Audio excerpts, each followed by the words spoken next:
Dharmecha, Arthecha, Kamecha, Mokshecha, Bharatarishabha.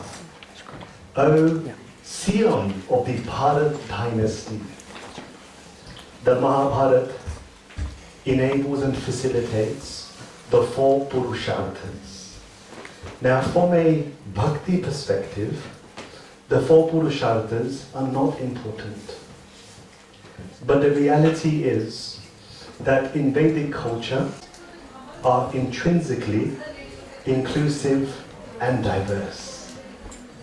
And it allows people from all walks of life to be respected for two things. And these two things are very important in the Mahabharata. The premise is reincarnation. This premise differentiates Abrahamic and non-Abrahamic faiths. Reincarnation is the basis for everyday existence in your life today. Reincarnation is so scientific that Krishna, he allows in one of the Vedangas. Sorry, I need to pause for one moment. What I have done is there's a lot of terms in Sanskrit that I'll be using, and there's a lot of information that will be given in this course.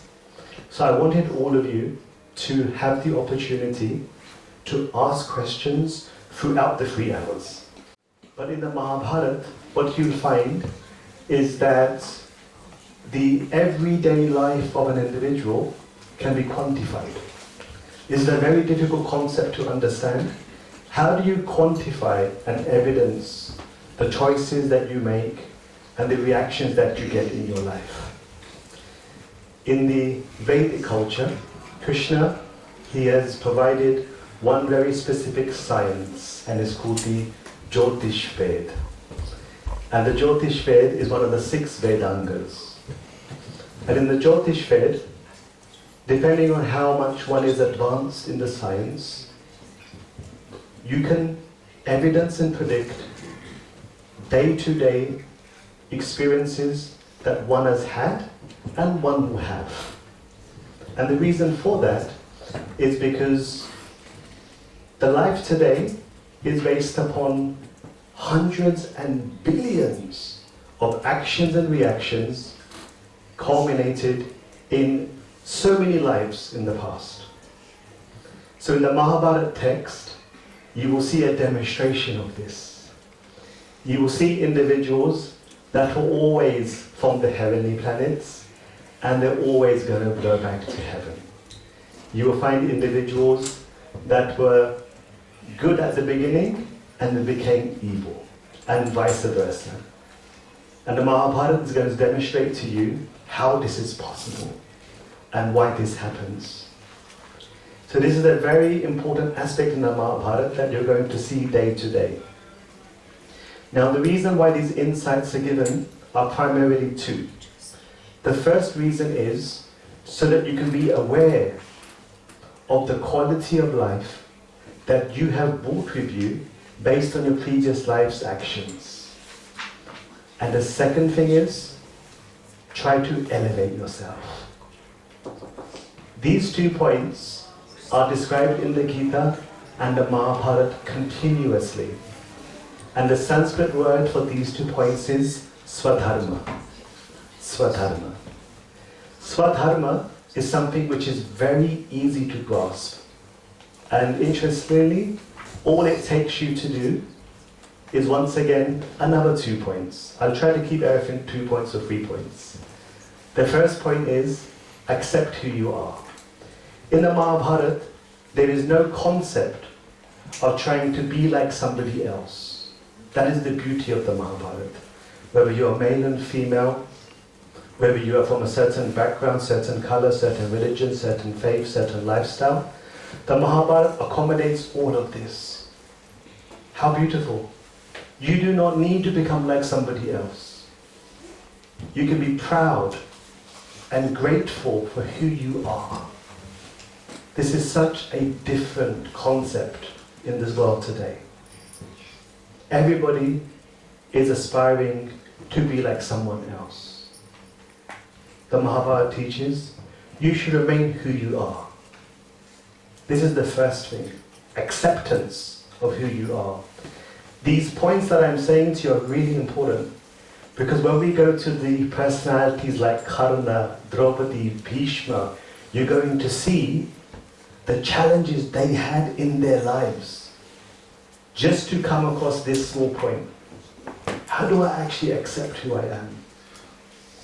And then a second point, once you know who you are materially, there's no spirituality without understanding first who you are in this body, because the soul interacts with that body.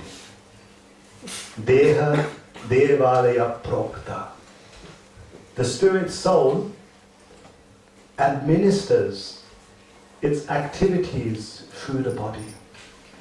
That's why many people in Sanskrit say, Gaya kasya navallabha. Who doesn't love their body? Gaya kasya navallabha. If you realize the interaction between the body and soul, who won't love their body? It's a question. Gaya kasya navallabha. Once you accept who you are, now the second point is the biggest challenge in the Mahabharata. Once you know who you are, you need to accept your swadharma.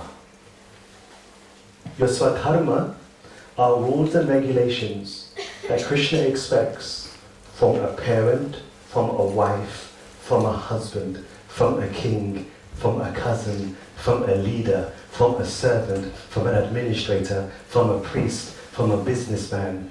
All types of occupations have a swadharma. In life, everybody asks this question: what is my duty? What is my sima? What are my limitations? What are my advantages? This is what swadharma is.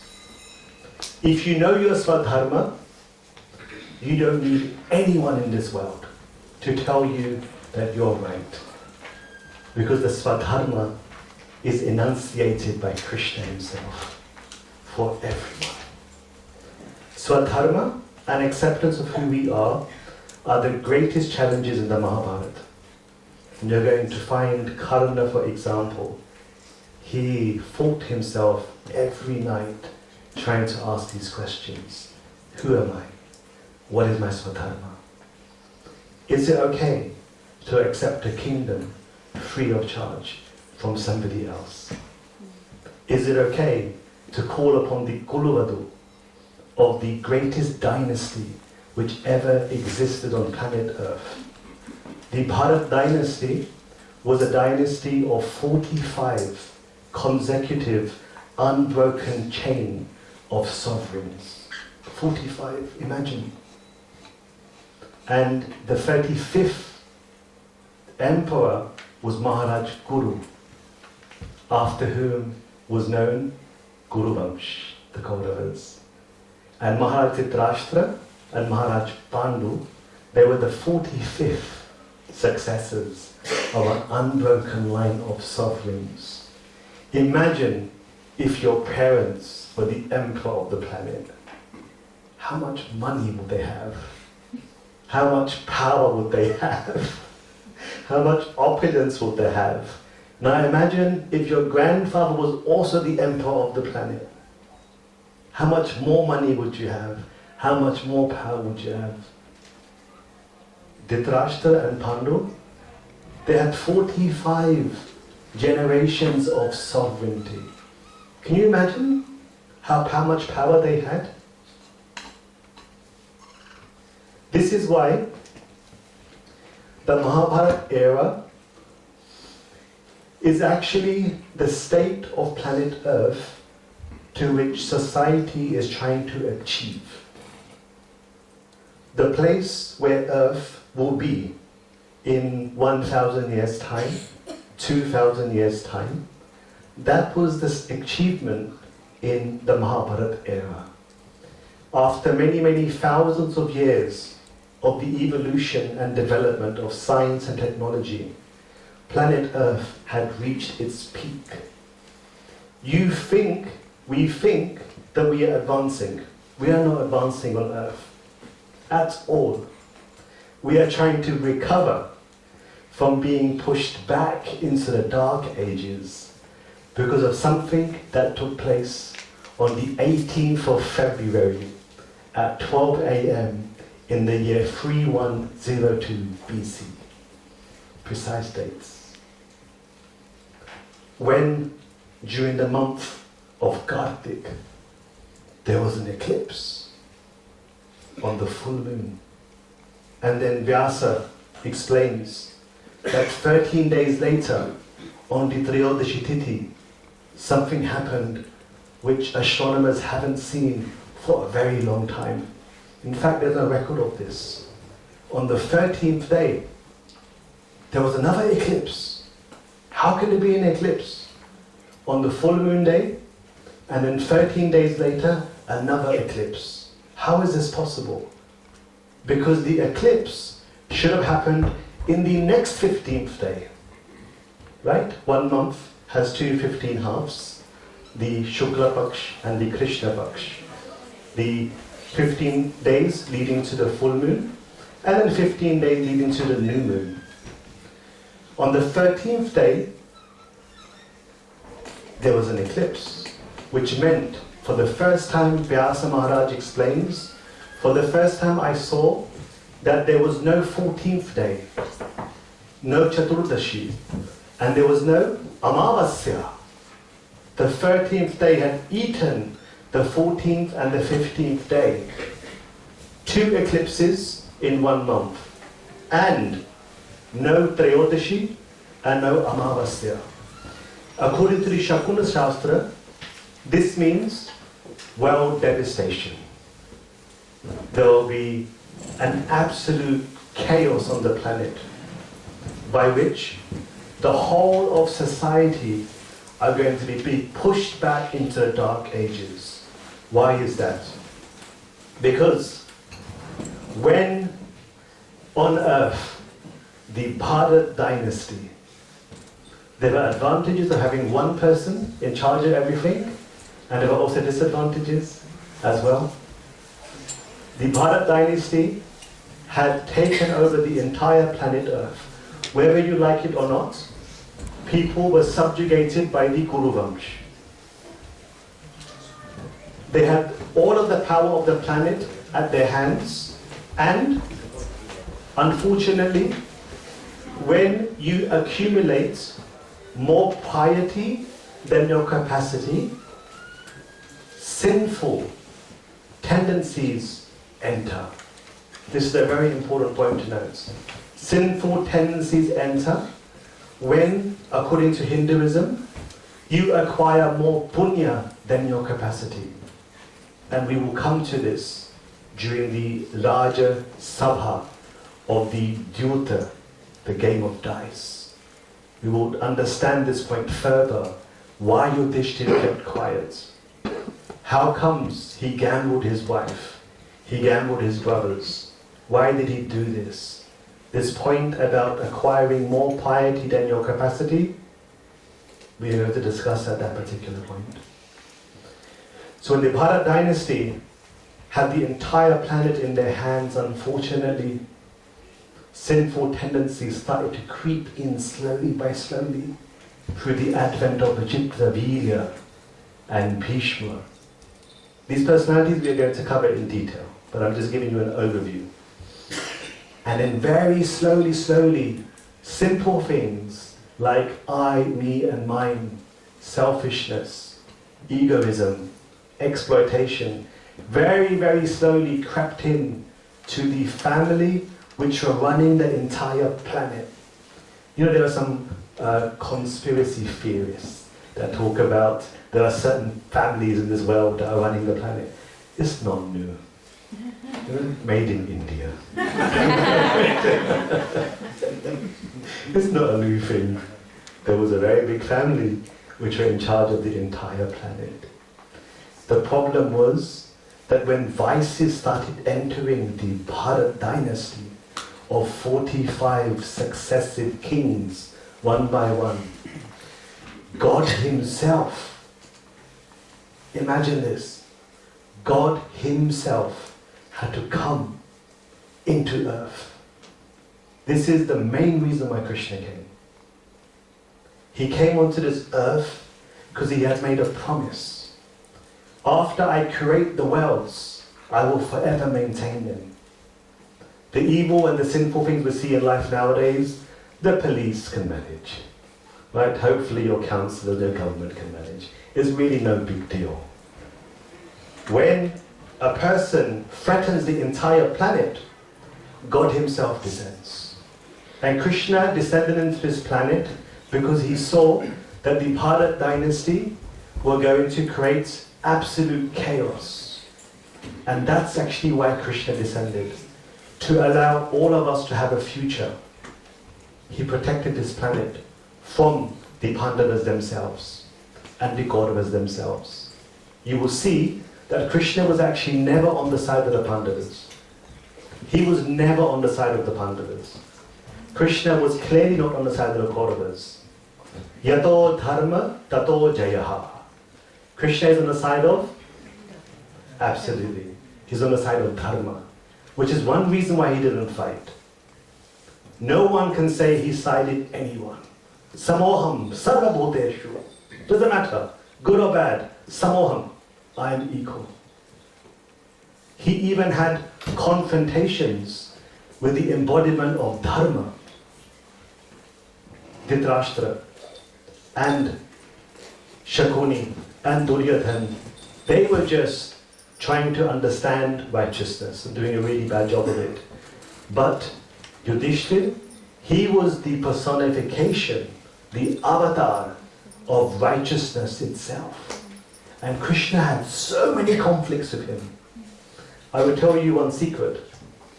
When Kunti told Yudhishthira that the person who Arjun killed on the battlefield was your brother, one of the first things he said, you will not believe when you hear this from me. You will not believe what he said. He said, if I had known that Karna was my brother, then with Karna and Arjun, I could have defeated Vasudev Shri Krishna. B.R. Chopra, Star Plus, translations. Anyone who does something, I'm not criticizing them, but whenever somebody publishes something, they want it to be a success. They will generally cater the scenes to align with general understanding. Otherwise there'll be revolts, there'll be, all of these things that happen. But the Mahabharata scripture tells you as it was. Why did Yudhishthira say that? Ultimately, everyone's envious of Krishna. It doesn't matter. Krishna has opulences like fame, wisdom, beauty, renunciation. You find in the Mahabharata, everyone was envious of him. You might think they were subservient, but inside, everybody wants to be a Krishna. And the most difficult thing is how to become his servant. Narova Kunjarova. Krishna told Yudhishthira, tell Drona, Ashwatthama is dead. He told him at his face. And what did he say? Drona, I don't know. Narova Kunjarova. Could be your son, could be an elephant. And Krishna was like, even if God comes in front of you, it doesn't mean you listen to him. And this is what the Mahabharata teaches. So it's really something else to be able to surrender to Krishna. So when Arjun, Yudhishthira, the Pandavas fought with Duryodhana, it wasn't a fight between the Kauravas and the Pandavas. This is the misconception. Okay? Duryodhana and the Pandavas, they had facilitated for all of their connections, global alliances with every single country on the earth to take their side in the power, in the fight for power. So, the number that engaged in the Mahabharata war, not 3,900,000, which is about the number of the 18 Akshohinis. 18 Akshohinis are said in the Mahabharata to have participated in the war, equivalent to upper 3 million. I will show you the numbers later. When Yudhishthir finished the Mahabharata war and he went back to Hastinapur, Dhritarashtra asked him, "You were there, you tell me how many participated?" Any guesses?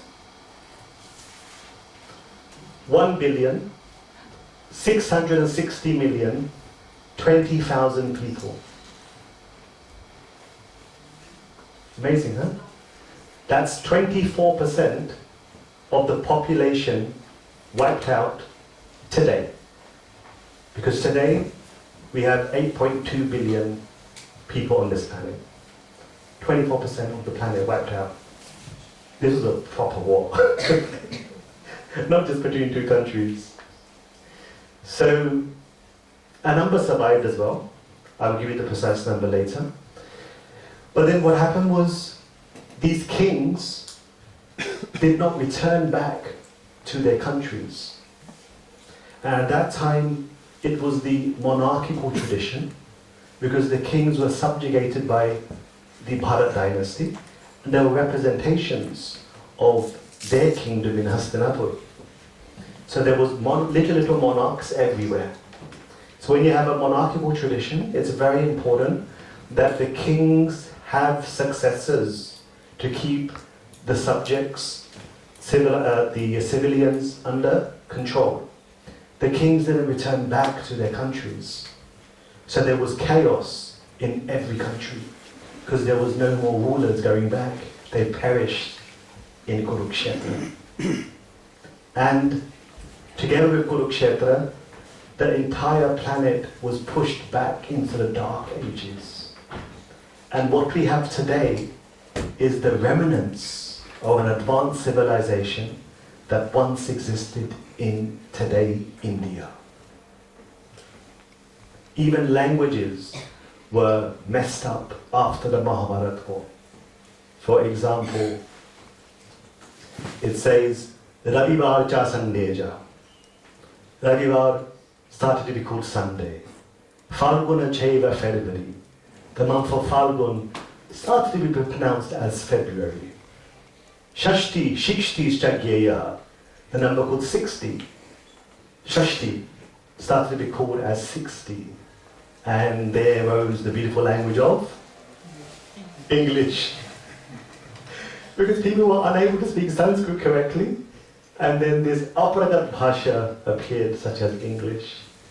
And the Mahabharata war, it rose a very specific number of languages, which I'll have to recheck my figures, but there were hundreds and thousands of languages that manifested after the Mahabharata war, because education system was destroyed.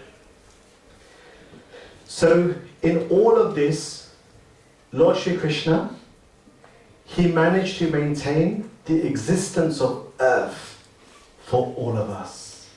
Why? Because we were all waiting to come to earth at some point in our destiny, so we can live the consequences of our good and bad karma. That's why Krishna had to keep earth alive and protected. So this is a very small overview of the Mahabharata, which I wanted to provide you, because you're going to see how the Mahabharata, being a state where everything possible was transpiring, the Mahabharata says, Yadi hasti tadanyatra, yanne hasti natat kvachit. Yadi iha hasti. Whatever is in the Mahabharata text, Yadi iha hasti, whatever is in the Mahabharata text you will find in other books. Okay? Other books, other literatures, other schools, you will find it there. Yanne asti na tat kvachit. Yanne asti na tat kvachit. But whatever is not in the Mahabharata, you will not find it anywhere. Who can make that statement? That whatever is in this book, you read elsewhere.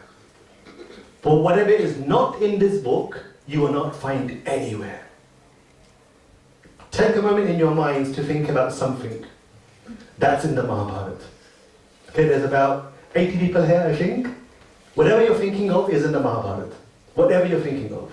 That's the challenge of the Mahabharata text. Can any book challenge you like this? Impossible. And whatever is not in the Mahabharata, you would never believe, you would never think of, you can never imagine. That is the grandeur of the Mahabharata text. Yadi asti tadanyatra, yanne hasti na tat kvachit. And this is why the Mahabharata text is not a few verses. Bhagavad Gita, how many verses? 700. Bhagavatam?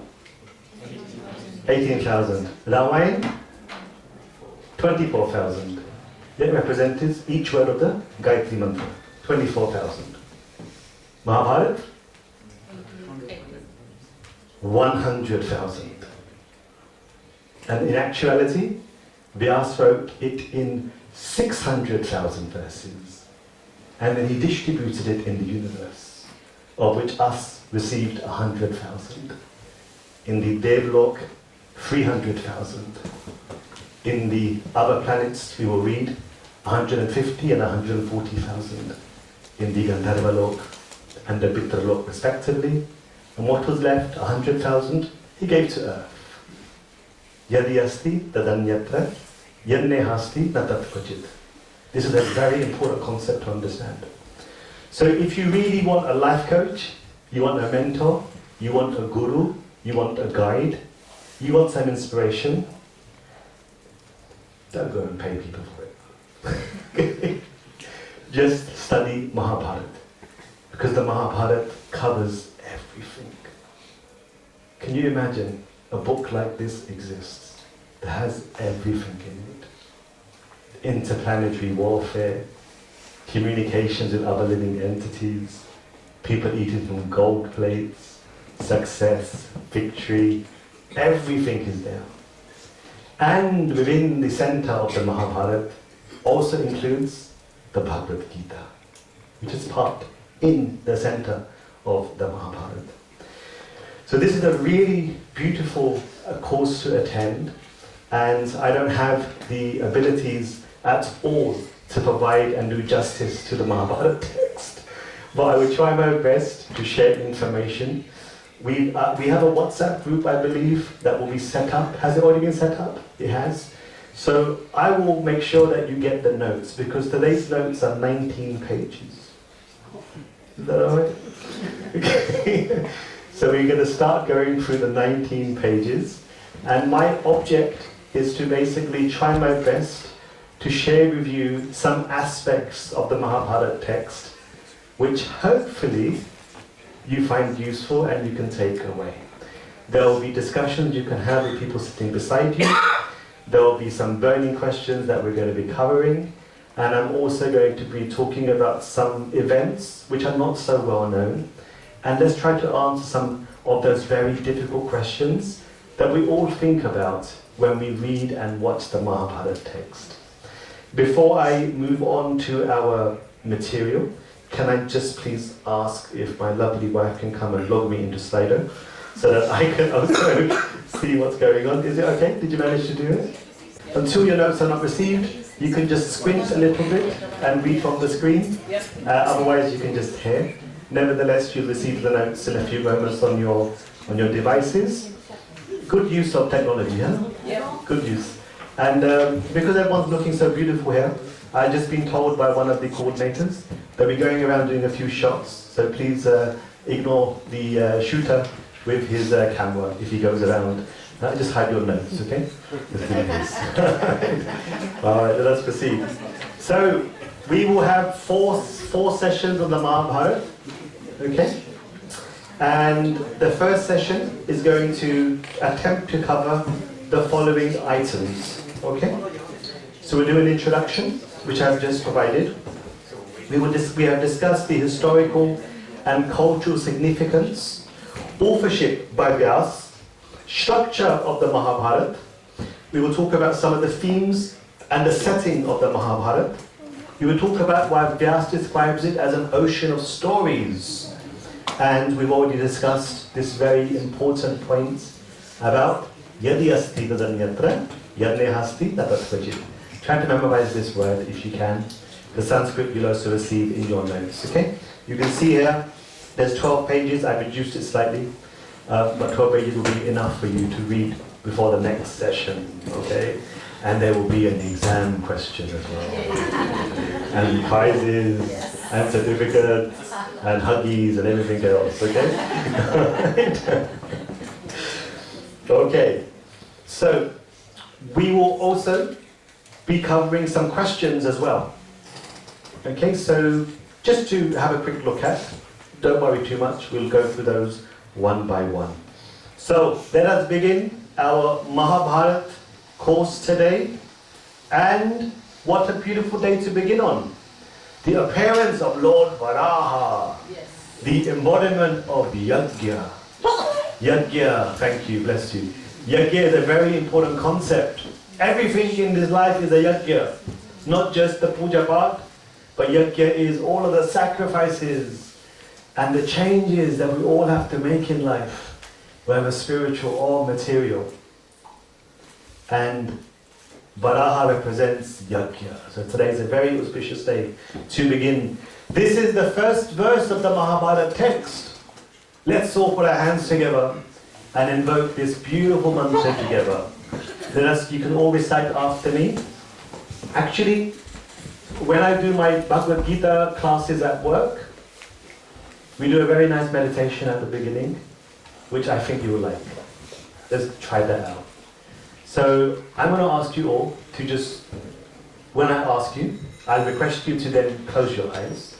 And when you close your eyes, I would like you together in unison, take a deep breath, and as you exhale, I would like you to recite that same vibration which is vibrating in the space, in the oceans, in the form of consciousness, in every atom, the Pranav, the Mahavakya, the Omkar. We'll recite this 5-6 times, but you should recite to the point of Viram. Recite to the point of when your breath naturally stops and then you start again. Deep breath, recite Om until your breath stops and recite again. And the atmosphere will be surcharged so beautifully. Akar Ochati Krishna, Sarvaloke Kanayakaha.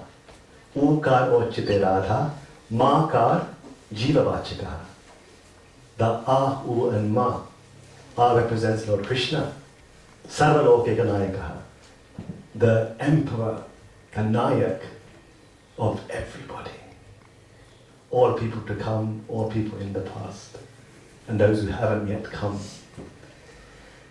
And the U represents his internal energy, Shri Radharani. And Ma is you and me and us. Put those onto a bow and fire the arrow. That's what represents the Omkar. So let's do that. Then after, you can open your eyes, because you'll have to see the words. Okay. And then we recite this mantra. And then I will tell you about something very special for which all of you here have gathered today. Something very, very beautiful and special that I came in contact only in September, which I'll be sharing with you all today. Okay? So let us start with a bit of meditation. So feel yourself very comfortable. We are in a very holy place already. And now we will invoke the presence of the Lord by the invocation of the sacred syllable, which in the Abrahamic religions becomes Amen and Amen. because everything is Omkar. So take a deep breath in, one deep breath out, one deep breath in, and then we'll recite, and you can recite all together 5-6 times.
You become one with the entire planet by reciting the most cosmic sound of the universe.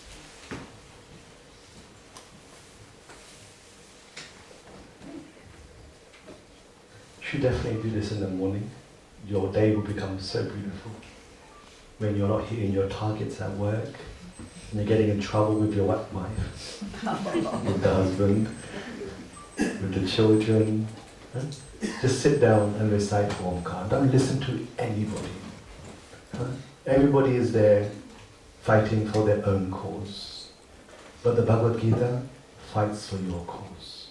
It's very different. People have come and gone. Commentaries have come and gone. Temples have come and gone. Nations have come and gone. But the Gita has remained.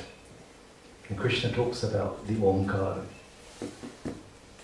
Benefiting oneself is so important. Maybe towards the end of the session, I can do a quick teaching on Viloma and Anuloma, how you can use the Ida and Pingala within your body through the right and left nostril, representing Surya and Chandra, the eyes of Lord Krishna. In your own organs are present, and how you can manipulate this to allow Krishna to bathe himself in your heart by the recitation of the Omkar. The Omkar bathes the Paramatma in the heart. The performance of Achaman bathes the Paramatma in the heart. And it makes us closer with the object that we are all aspiring for. The personality who actually lives in each and every one of your hearts. Ishvara Sarabhutanam Hriddeshe Arjun Tishtati. Please respond with me. Narayanam Namaskritya Naram Chaiva Narotamam Devim Saraswatim Chaiva Tato Jayam Udhiraye. Together. Om Narayanam Namaskritya Naram Chaiva Narotamam Devim Saraswatim Chaiva Tato Jayamudhiraye. May the blessings of Maharishi Vyas be upon you and your family and your devotion to Krishna. Having offered obeisances to Sriman Narayana, Balaram, Arjun, Bhim, Shri Radha, Draupadi and Vyas. I shall now recite the Jaya epic. Jaya means all victory. Anyone who touches the Mahabharata will become certainly victorious. 100%. This is why the Mahabharata's real name is actually called Jaya. That is the original name of the Mahabharata, Jaya. You want to become successful in life? Touch the Mahabharata. There's a very, very special reason for that as well, which I will stand and stretch my legs on the plea of sharing something else with you. Is that okay? Okay, so I need your help a little bit. When you wear dhotis, there are no pockets, which means there's a dakshina opportunity. So, right, let us please say a few words. What is so special about Mahabharata? What is so special about Jaya? So, Yoga Sutra. Let us have a few more. Any scripture, any scripture. Shiv Puran. Har Har Mahadev. Jai Shri Mahadev. Shiv Puran. Shiv Puran. Okay. Any other ones? Upanishads. Try saying Upanishad. Upanishad. Upa. Ni and Shad. Shad means to sit. Okay, Sidami. Shad. Upa Nishad. The scripture which should be understood by sitting close to the spiritual master. Upanishad. Okay, so let's just make it a bit easier for the board. Upanishad. Anything else? Of course. Can I make it a little bit easier? SB ticket? SB. Okay. SB. Let's put some stars, isn't it? SB, you know? Yeah, manne wale bahut hai. Shrimad Bhagavatam ko. Koi rush na ho jaye. SB. Okay. अरे ये कहाँ से आ गया? भविष्य पुराण. Okay, भविष्य पुराण. BP. How is your BP? BP, भविष्य पुराण. Rigved. Oh, of course. One of my beautiful, most treasured scriptures. Rigved. Want to hear the first verse of Rigved? Agnimire purohitam yagyasya devam ritvijam hotaram ratnadhatamam. Let us worship Krishna Bhagavan. On his head is the most beautiful jewel like peacock feather. And Agni is his postman that takes your prayers to him. Verse number 1 of the Rigved. Beautiful. I learned this when I was I like it, okay? Because Sanskrit makes it easier to write than English. Okay, so what all of these have in common, someone please tell me. They have one author, okay, which is very good. His name is? Maharishi Vyas. So Maharishi Vyas is the single author of all of the scriptures. Wasn't Ramayana written by Valmiki? Such a good question. Okay, there was always going to be one, isn't it? One very attentive person. We will come back to that point in a moment. Okay, so all the scriptures have been written by Maharishi Vyas. And this is the beautiful part. Because what happens is, please forgive me for saying this, I was also born here, okay? The Westerners, okay, the Western scholars, when they see the scriptures, they try to find contradictions. They don't understand. The writer's one. And Vyas is a very smart person. So if the writer is one, he will make sure there are no contradictions in the scriptures. So Vishnu Puran, Shiv Puran, there's no contradictions.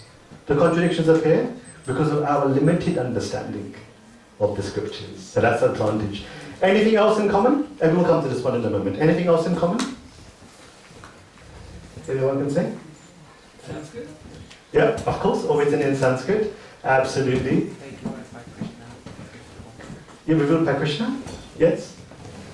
Okay, these are very good points. So Ramayana is a very, very special question that she asked, which I will definitely cover. So you see, Ramayana is a text which, as you all know, Maharishi Valmiki compiled. Yes, Valmiki compiled this. But what happened is, you see, this concept of Ramayana is actually an eternal concept.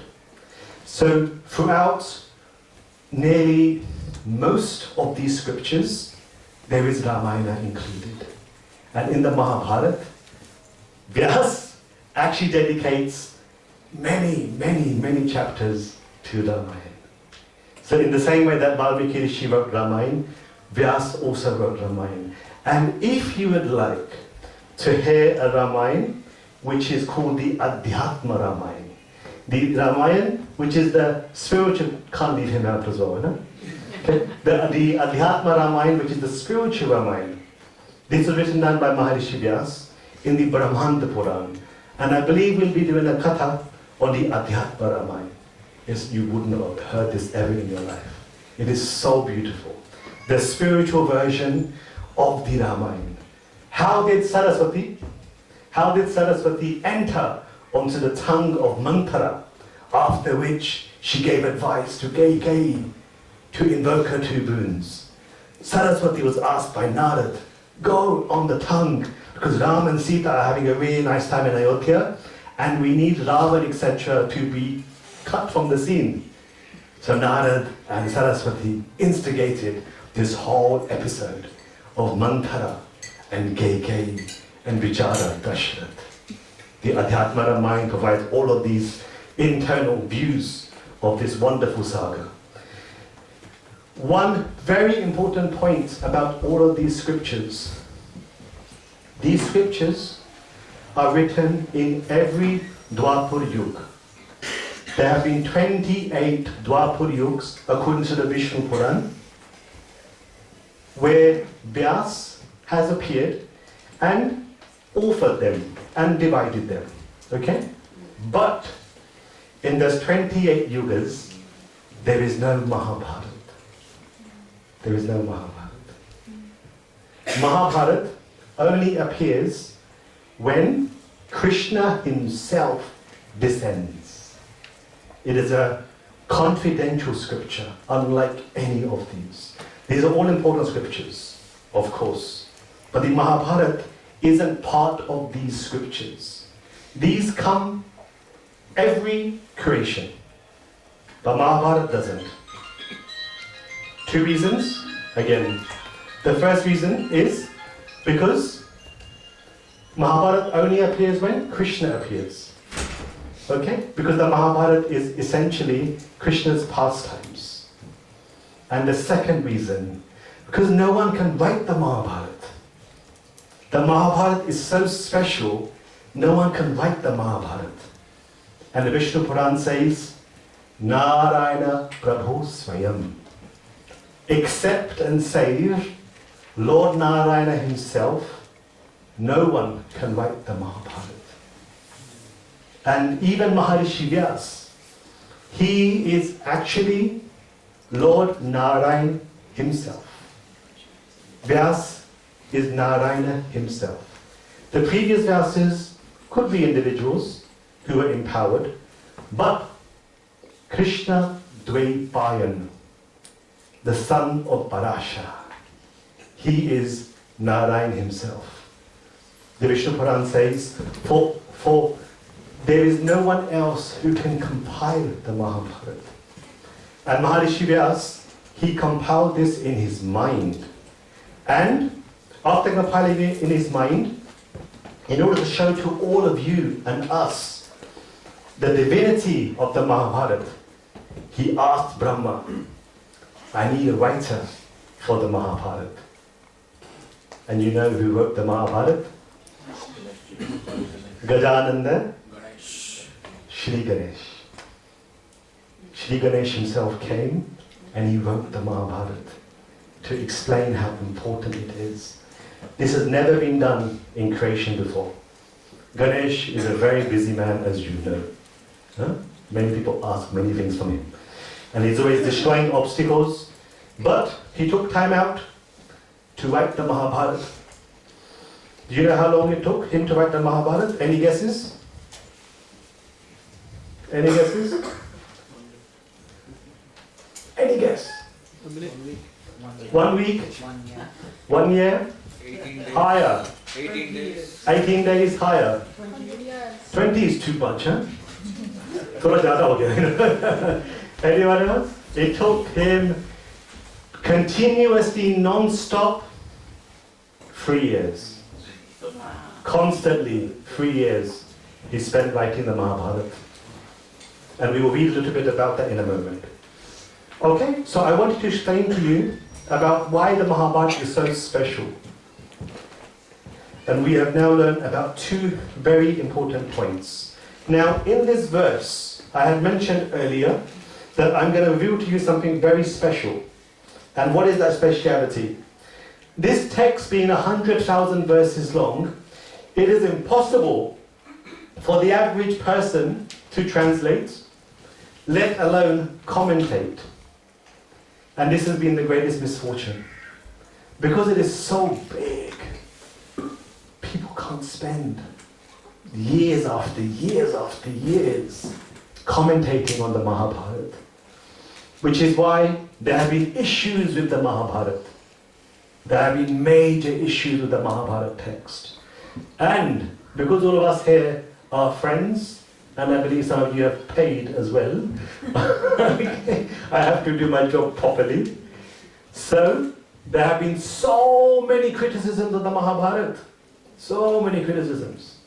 And we will look at what the answer is.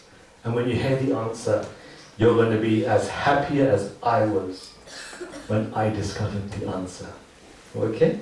So in this verse here, you see the word commentary. And you see underneath this word commentary, there is the letters MTN. It sounds like a train or a railway line. It is not, huh? It stands for something very beautiful. And what it stands for is something called Mahabharata Tatparya Nirnay. Tatparya Nirnay. Ascertaining the meaning of the Mahabharata. This is the commentary which for the first time in the UK, and I think outside of India, we are going to be sharing with all of you today. So you have something that many people, you will have something that many people cannot get, won't have. The first ever commentary on the Mahabharata text, written down by Madhva Acharya, 11th century. And as we discuss the Mahabharata, we will be analyzing the Mahabharata Tatparya Nirnay and seeing what Madhvacharya has to say about all of the events. Now, like I said before, 100,000 verses is a lot for anyone, even Acharya Madhva, who lived in the 11th century.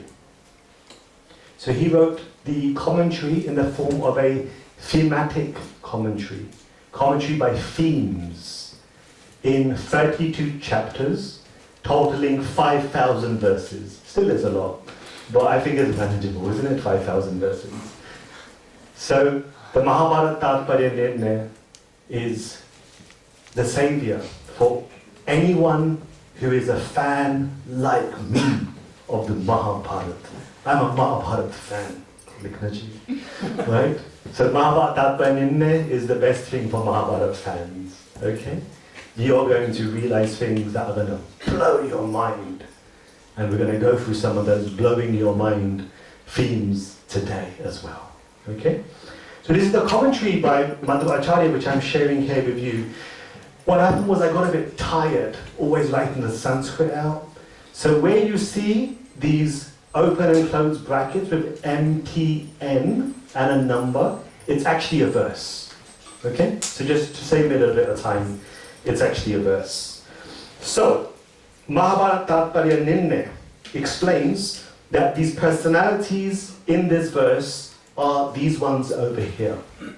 Very important to understand how Devi refers to Shri Radharani. Shri Radharani She has a very important role to play in the Mahabharata. And you will be so happy to hear how Shri Radharani was not sleeping in Vrindavan during the Mahabharata war, as how many people assume. You know, Aram Ginin Zoriti. No, she was very active, very active. And we're going to find out the role of Srimati Radharani, Kishori Jew herself. What is Kishori's role in the Mahabharata? She's the savior of Draupadi. You know that? Krishna doesn't do much really, actually. You know? It's all being done by Shriji. Shriji is the one who does everything. She manifested herself as the sari of Draupadi.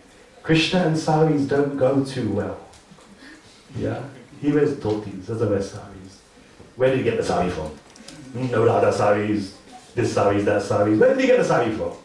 Shri Radharani. She was the one who ensured that Draupadi is clothed in the sabha. So we will come back to this point a bit later on, and you're going to see how she was so much involved in protecting Krishna's devotees. A point which may not look so nice on media, but when you read the text, it will blow your soul to pieces to see how she did so much in the Mahabharata text. So Draupadi is mentioned, Shri Radharani is mentioned, and then other personalities are mentioned. And why? We're going to come to that, okay? Because there are some verses to explain why Balaram, Arjun, Bhim are mentioned here. Okay, so you can read the details later on. I don't want to just read from here. This is for you to read later on as well, how each of the words represents the certain personalities that we have mentioned, okay? So we would just move on. Okay, remember, you can ask your questions on Slido, and I will definitely get to them. Okay, this is the controversies that I would like to discuss with you. So many people, they quote the Mahabharata Tatparya Nirnay to explain how the Mahabharata is a corrupted text. So many people have asked me this question, and so many people, they reject the Mahabharata because they believe it is a corrupted text. Now, I would just like to give you my humble, I'm not an expert, I'm just a person who has a little bit of interest in Mahabharata, and put my daughter on a few times a month and speak a little bit, and I have a job and a wife and kids to look after, so I'm not an expert in all this stuff at all, okay? But I would just like to give you my personal opinion, okay? In studying scriptures for 30 years, which is a fact, we have a very huge library at home. Many of those texts are very, very, very old. And cherry picking, or grape picking, or apple picking, whatever you fancy, this should be avoided. Because what happens is, in the Mahabharata text, we're going to read that verses in isolation are very dangerous. If somebody quotes a verse in isolation, you know for a fact that there is some ulterior motive. The verse has to be in context to the chapter that's being expressed. Many proponents who talk about the Mahabharata being corrupted, they just quote the first verse. But my friend, there's many more verses to look at, you know? And if you look at the other verses, then you become unmotivated. You become balanced. So we want to become balanced in life, right? We have no personal motivation. My motivation in this course is not to inspire you here or there. You have Krishna already in your hearts, and all of you are on different stages of your spiritual life. No one is the same, and this can be practically quantified using Jyotish, and you'll be surprised to see how many people have begun the spiritual life previously, and many people are beginning it today. So let everybody just in their own space evolve and advance.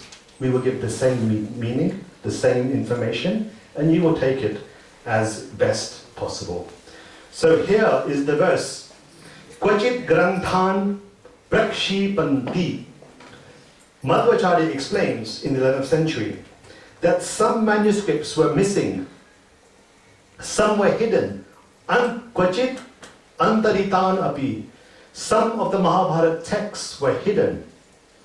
Kurya kvachit cha. Some were changed. Vyatyasa. Pramada kvachit anyatha. And some had errors. Pramadat. So Madhvacharya found that some of the manuscripts of the Mahabharata texts were missing, were hidden, were changed, and had errors. This is what some of my not so nice friends call text is corrupted. So therefore, Mahabharata cannot be used as an authorized text. But this is just the beginning. Okay? Let us read the next verse. Anutsanna api grantha vyakula iti sarvashaha utsannaha prayashaha sarve kotyamsho pina vartate. Madhvacharya explains, the manuscripts which were not lost, anutsanna, are, however, very confusing. The available books are mostly a fraction of the 100,000 verses. So this poses a great problem when such a huge book has become missing. Then, further on, he explains something very important, which is actually a verse in the Mahabharata. He paraphrases. Grantopyevam bilulitaha kim vo artho deva durgamaha kalav evam vyakulita nirnayaya prachoditaha. The textual diversity makes it very difficult to draw conclusions. The original text is already difficult for the devatas to understand. Due to the age of Kali, it becomes even more confusing for people to determine correct conclusions. These are the arguments against the Mahabharata text in the 11th century. And they're all very valid. But there's always a happy conclusion in these scriptures and the lives of the acharyas. Nothing negative is ever mentioned without a solution. Everything's always optimistic. Try not to be pessimistic. Okay? Generally in life, I believe. Okay. Harina nirnayan bachmi Vigyanam tat prasadataha shastrantarani sanjanan vedam chasya prasadataha. Under the direction of Lord Shri Hari, Madhvacharya says, I shall extract the true meanings of the Mahabharata text, since by his grace, I, Madhvacharya, I am able to comprehend the Vedas. So he has studied all of these books. He understands what is philosophy, what is correct conclusions. And by the grace of God, Madhvacharya is now going to extract the true meanings. And what did he do?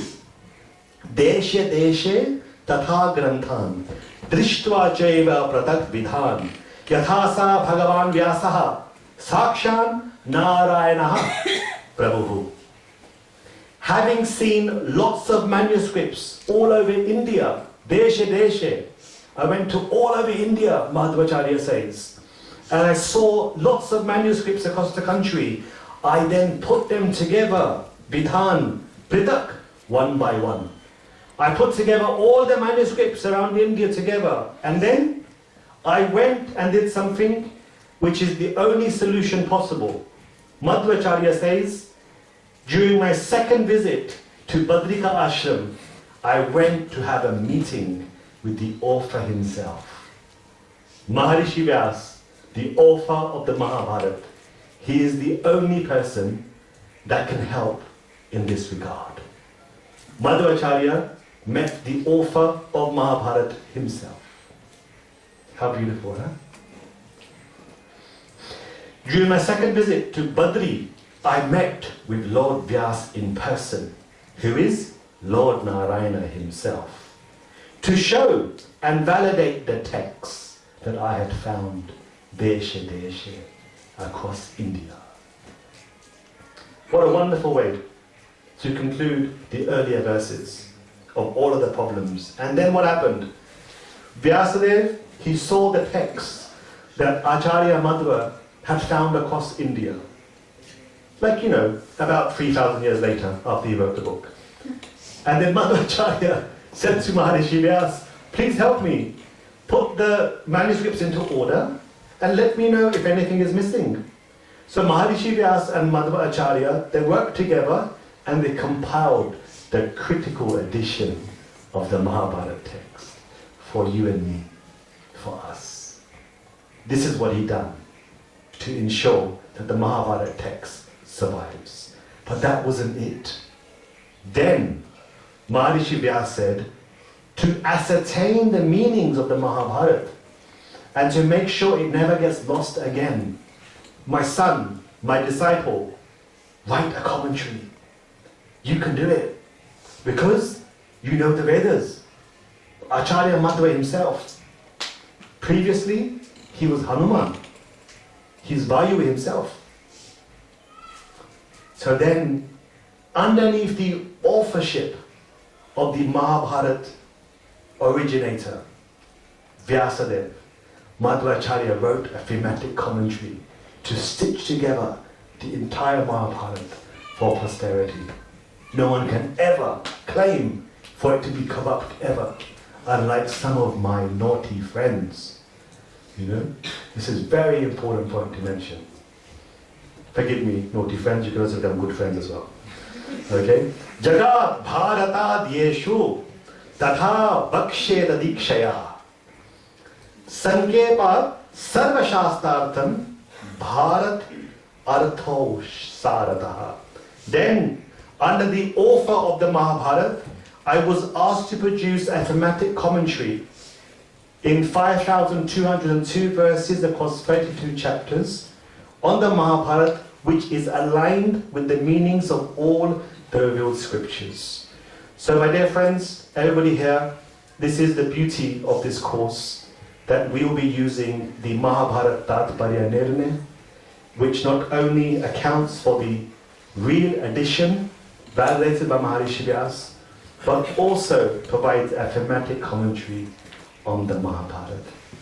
So this is something very rare, and I'm very excited, as you can see, to share this with all of you. Okay, so let us now go into some of the technicalities, okay? It's been a long time for some of us who haven't been at school and college, so we can go back to school for an hour or so, okay?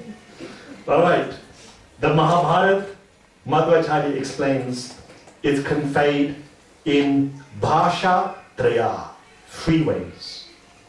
Okay? The first way is Samadhi Bhasha, which basically means Saman, conveying points as it is, such as the glory of God. Nasti Narayanam Samam. There is nobody equal to Narayana. This is a direct statement. No need to think too much more about such a statement. It's very clear. The second way of interpreting the Mahabharata is by Darshana Bhasha. Statements that conflict with the above as it is statements should be understood in reference to the context of the statement. Okay? So for example, if Duryodhan says to Dhritarashtra, my dear father, you are better than God, you need to understand that's an exaggeration. Because as far as I understand, no disrespect to Dhritarashtra, he doesn't seem to have been better than Krishna in most things. So you can now quote that verse, Prabhuji, Dhritarashtra was better than God. You see? Who said it? Duryodhan. Must be an authority. Of course it is. Who can argue with that? So the context has to be understood. Okay? Then the third one is the Guhya Bhasha. Complicated subjects which will require esoteric meanings, more deeper and more secret, to replace the apparent meanings. Okay? So you're going to find a lot of this. There are many, many times in the Mahabharata where certain statements are made that are not going to make sense. and then you require the commentator to bring out the esoteric meaning of these verses. For example, Krishna, he says, he entered the sari of Draupadi. How do you enter the sari of somebody? You know? Krishna, he has avatars, etc. I've never heard Krishna becoming a sari. You know? So the esoteric meaning you have to look at to factually understand how Krishna transformed into a sari. And we hinted that a bit earlier on. And it was a beautiful sari. Many colors. Started off gold because of the color of Shri Radharani Kishori Ju. And then it became multicolored. And it was fragrant. And there was so much more to explain, but we'll come to that later. So that's an esoteric meaning of the Mahabharata. Okay? And then the Mahabharata has 3 layers also of meaning to bring out the inner depths. Very quickly, you won't have many of these things, okay? I won't bore you too much with the technicalities, but these are just 1 or 2 things I want to share with you. The first layer of meaning is manvadi. These are the psychological and the mental interpretations of the various verses. Normal. Why did Yudhishthir decide to gamble? His brother and his partner. Why did Kunti ask for Draupadi to be shared amongst her sons? Why did Kunti reject Karna after birth? Yeah? We will analyze the psychological, the manvadi interpretation of these verses. Then you have an astikadi, which are the verses that cover the historical events of Lord Krishna, the Pandavas and Draupadi. Then you're going to have a third layer of meaning, which is something which I find personally very interesting. This is the Uparachiradi. And the Uparachiradi are the spiritual interpretations and the glories of God. How is it possible for Arjuna to be defeated when he was waging war against the tribes and the barbarians of neighboring countries of India after Krishna left the planet? Because Arjuna was only successful when Krishna was with him. He had no power on his own, which is why the Yadavas that escaped Dwarika, they were defeated. Arjuna was unable to look after them and bring them back to Hastinapur. So we'll understand the spiritual interpretation of God in this way as well. Hopefully, just minimal word answers, okay? Minimal word answers, okay? So please don't think I'm not giving enough attention. Just minimal word answers. And then I can, if there are some questions that I believe require more explanation, I can read it into the course material as we speak, okay? So, did Yudhishthir have an ego in him being Dharmaraj? Absolutely, yes. Gita reference. So how can you say that Krishna was not on Pandava's side? Because Dharma was on their side, that's why Krishna was on their side. Very good point. The Pandavas were not always dharmic, but Krishna gave them a chance because they had the capacity to be dharmic. And you will see so many times those examples. How come Krishna gave his army to Duryodhana? If he fights on the side of dharma, is he not abetting adharma by making... Whoops, I've lost it. How come Krishna gave his army to Duryodhana? If he fights on the side of dharma, is he not abetting adharma by making soldiers fight for adharma? That's a very good question. Krishna gave his army to Duryodhana because they were related. Their children had married each other, and there was some affection for Duryodhana. And the most important thing is, even if Krishna's army are on the side of adharma, they will still not win. You will only win if you are on the right side of dharma. So it's a very good explanation that's answered over there. So the next one, what I could do is I can just go to the next one. How many languages were there before Mahabharata? It's a very good question. So Sanskrit, as the mother of all Indo-European languages today, was also the mother of most languages.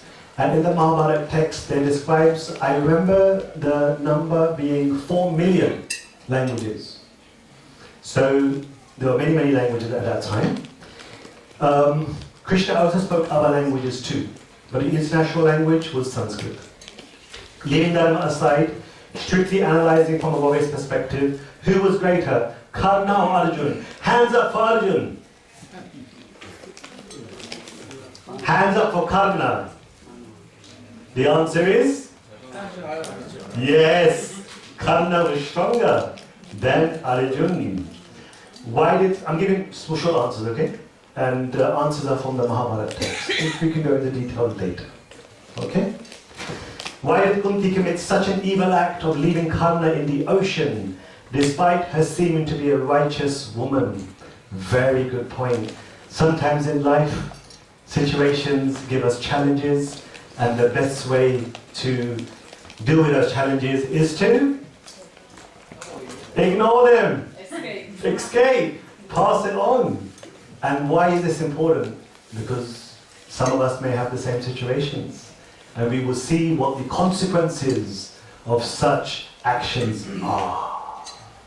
And remember, being the Tatashta Shakti, being the marginal potency of God, we can always make mistakes. Krishna is there to try to help, and you will see that later. Why did Karna have to dedicate his whole life to Duryodhana for making him the king of a village? It's a very good question. Karna mentioned because more than anything, he wanted a friend in need. And there was no one to befriend Karna. And in that friendship, Duryodhana kept purchasing him. He kept purchasing him. And he did that for one particular reason. And you all know the answer to that. Did Duryodhana feel bad when finding out Ashwatthama killed the Pandava sons? This is such a good question. Ashwatthama, when he came and told Duryodhana what he'd done, Duryodhana chastised him. He said to him, that's just really bad. You should not have done that. You've ruined my name. Because Duryodhana was about to have his last breath. And he did not want to have his last breath in that way. He rejected Ashwatthama. Jay Gopal has a question. Jay, how did Shakuni always get the dice right? Such a good question. Yudhishthir, he said to Dhritarashtra, why are you asking me to have this game? I've never seen it in my life. What are the boxes for? What are the dice for? Who loses? Who wins? I've never played this game in my life. So you know what happened? Yudhishthir said that you want me to play a game that I've never played in my life, and as a consequence of that, I don't even think I'm going to get a chance to win. And you won't believe it. In the Dyut, in the game of dice, Yudhishthir didn't even touch the dice. He never even rolled the dice. Never had an opportunity. Shakuni was one after the other, one after the other, one after the other. Yudhishthir just sat there, waiting, next, and finished. He never had a chance. I love that story, which we're going to go into a lot of detail. So why did he always get the dice right? Very clearly, Yudhishthir saw that Shakuni was cheating.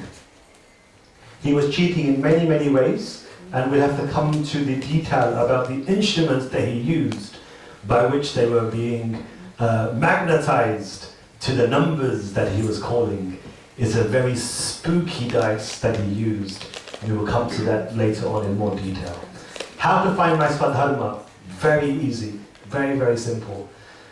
Once you understand your position in your body, depending on your occupation, gender, race, nationality, etc., then Swadharmas are defined in 20 texts called the Dharma Shastras. And according to the Dharma Shastras, you can then directly get information about what your Swadharma is. Can I give one example that applies to many people? Samaragi Shvashare Bhava, Samaragi Shvashravam Bhava. That after marriage, the wife becomes the king of the home. Samaragi Bhava, Raja and Ragi. Samaragi Shvashare Bhava, Swashur Ji. She becomes in charge and superior than the in-laws. Swashravam Bhava, the mother-in-law. Adi Devrishu, the devas, the mother-in-laws. So this is one Swadharma, the position of a wife in the family. So this is very important Swadharma that a husband has to follow. Husband can't be attached to his family and parents more than the wife. He has to give the wife the position to be able to lead the family forward. This is the Swadharma. Every marriage in Hinduism has this verse in the ceremony. And you take a vow against this. There are so many other beautiful Swadharma vows that are taken for the Grahastha ashram. So it's very important that one reads the Dharma Shastras and learns what the Swadharma is and follows that. You'll be the most peaceful in your life than ever before. Why did Gandhari remove her blindfold at one point? So during the time when Duryodhana was to receive all of her tapa, at that point she infused him with all of her energy. Was he not a pure devotee? Srimad Bhakta mentioned this, his happiness in Krishna's presence. Was he envious? Very good question. Definition of pure devotee is very, very, very vague, very, very broad. Srila Prabhupada said, all of my disciples are pure devotees. Pure devotee means one who is following a pure path. And in that path we all at different stages. So Yudhishthira was at his own stage in his bhakti. And you will see at which points even he had to be corrected. We gave 2 points earlier. There were many, many points. It says in the Mahabharata, when Krishna met the Pandavas after being defeated on their first day of exile, the actual word used is krodh.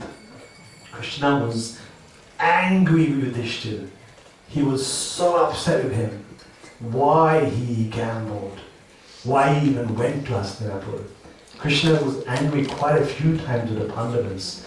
So yes, it's very difficult to assume infallibility to any individual. The only person who you can assume infallibility to anyone is Krishna. Apart from him, you can't guarantee. And this is something which is very important that we're going to learn in the Mahabharata. Does the Greek books, the Iliad and the Odyssey, have some connection with the Mahabharata? Absolutely correct. As that text says, all stories are based on the Mahabharata. And you're going to find similar in the Ramayana as well. Is it true that all the dead from the Kurukshetra war were reborn temporarily so they could get their last death rites? Question's partly correct. The Kauravas did receive the death rites. The Tarpan ceremony and the Pindadan, Yudhishthira, Dhritarashtra did it themselves for everybody. But what happened was, the wives and the children said, we didn't get to say our final bye-byes to our fathers and brothers and husbands. So Maharishi Vyas said to them, come to the Ganga where you performed Tarpan to your departed. They came there at night time, and Vyasadeva, by his mystical energy, all of the Kauravas came back from the dead. And they spent one night with their family. And after that, they went back into the Ganga. When Duryodhana, Karna, Dusashan, Shakuni came out of the Ganga, they were completely changed people. They were very happy, very positive, very nice. Karna forgave Yudhishthira, he forgave Arjun, they embraced, they ate, they spent the whole night together, they discussed the issues together, and then they went back into the Ganga. Then Dhritarashtra asked, I saw you all got on so well after death, Unfortunately, we don't have those opportunities, huh? So get on before death is better. Okay. Vyasadeva said, you got on so well after death. If anyone wants to join them, they can go. So then the wives of the Kauravas all joined their husbands. Such a lovely story. Nice end to the Kauravas. Were they born again? Yes. Duryodhana came back in his second birth, and I'm very sorry to tell you, but the planet in which all of you are living today, Duryodhana came back to be the emperor of Kali Yuga. So he is your sovereign, actually. Which is why so many people are influenced by him. All of his vices and etc. Will this course be also for new people who have never heard or read Mahabharata before and don't know anything about the storyline, or should we know background story? I'm not sure, to be honest. Does Bhakti alter Pranat Karma, rendering astrology useless? No. So Bhakti, it changes one's future depending on so many factors. So the first thing is that devotion is done in such a way that there's no ask. Even tribulation and challenges are welcome on the path of devotion. Jiva Goswami explains in the Bhakti Rasamrita Sindhu, in the same way that a needle goes through hundreds of lotus leaves, it looks like it does it all at once, but in reality it goes through a leaf one at a time.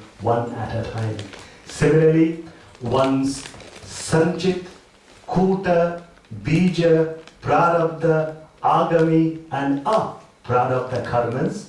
These are all definitions of various types of karmas, some which are dormant, some which are impressions, some which are seeds, some which are fructified, some which are going to fructify, some which have consequences, some which roll over into your next life.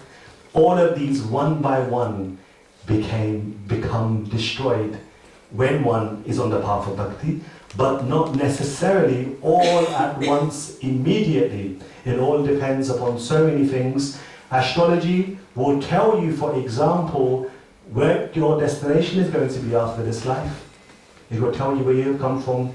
I personally know some people, actually I'll just say one person, who in their astrology is saying they won't be coming back. He's a child. So astrology can tell you also whether you have already achieved so much spirituality gain in so many lives that this life is going to be your last one. And now it's just going to be nice to see that person on their path. So no, astrology, they takes into account past, present and future. Very, very powerful. If Queen Gandhari wasn't blindfolded, would that have made a difference to give good advice to her husband and in turn discipline their sons? Good question. Gandhari was always motivated by righteousness, but she was blinded by putra moha, by her illusion to look after her children, which is a common situation for every mother. She was really living just normal mother affection for her sons. And sometimes she would do the right thing, and sometimes she would heavily, heavily criticize Lord Krishna. She blamed all of Duryodhana's vices on Krishna. We're going to share that, There's going to be pages and pages. She just goes off, one at a time, Krishna, Krishna, this is what you've done, this is what you could have stopped it. And at the end of all of her reasons, then she curses Krishna. And then Krishna says to her, I don't like you anymore. The most beautiful thing about the Mahabharata is you're actually going to get to see the personality of, I'm telling you, Krishna's personality, you won't believe it. He's hilarious. When you see how he responds to normal people, you see, we're used to seeing him speaking to Arjuna on the battlefield of the Bhagavad Gita. Krishna standing, we're worshipping him, doesn't really say much, and then you hear him through other people. The Mahabharata, you can see how Krishna responds to normal people and what his personality is like. And some of you might actually not like it, to be honest, because he's very opinionated. You heard a story about when Draupadi was asked to be shared amongst the other people. Krishna has his opinions. And some of those times, you might have some heart-breaking experiences when you hear how Krishna responds to people. It's It's not, I guarantee you, it's not what you think he is. He is not a softie. He's not a softie. He's not a quiety. He's not flexible. He's not agile. He's none of those things. Okay, if you think he's like that, that's a figment of one's imagination that I've created my God like this. But you see the Mahabharata, you will see how Krishna is.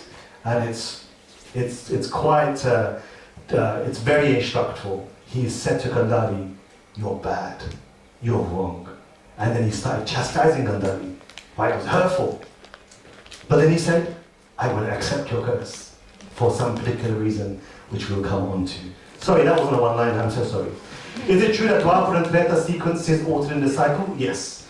Is Dwapara supposed to come prior to Treta? Yes. If so, why it happened that way? Of course, in mathematics, the way the cycles of the yugas appear, there's one particular point where there is an overlap. In that very special point, that is when Krishna appears, signified by the exchange of Dwapara and Dwapara and Treta Yuga. How did I study the Mahabharata in such depth if you haven't been able to see or read directly from it? Oh, I read directly from it? Yeah, no, I have the Mahabharata text at home. I read directly from it. Mahabharata doesn't seem to be preserved as there seem to be so many variations. How do you know which one is the correct one? The one which Madhvacharya advises to read. So Madhvacharya created the critical edition and the thematic commentary. This is the best ones to read. What type of errors were in the manuscripts and how many were there in total? They were full of errors. The number of errors are not specified in the text by Acharya Madhva, but the main thing is they were corrected. May I please have the dot, of course. If Vyasa is one of the Chiranjeevis, where is he situated and located now? Vyasadeva is in India. He has a full visa. And he lives there. Okay? No one is going to take him out. And he's living in Bandrika Ashram. And he's there until the end of Kali Yuga. And you can go and see him as well. Okay? It's very easy to go and see him. Just have to have the eyes to be able to go and see Vyasadeva. I'm going to try to see him one point in my life. The Supreme Personality of Godhead said, O Sinless Arjuna, I thought you said, O Sinless Arjuna, I thought you said only Krishna is infallible. Why does Krishna refer to Arjuna as sinless? It's a very, very good point. In the Bhagavad Gita, Lord Shri Krishna, he's always very encouraging. He's always very optimistic. And Lord Krishna is always very much promoting our good inequalities.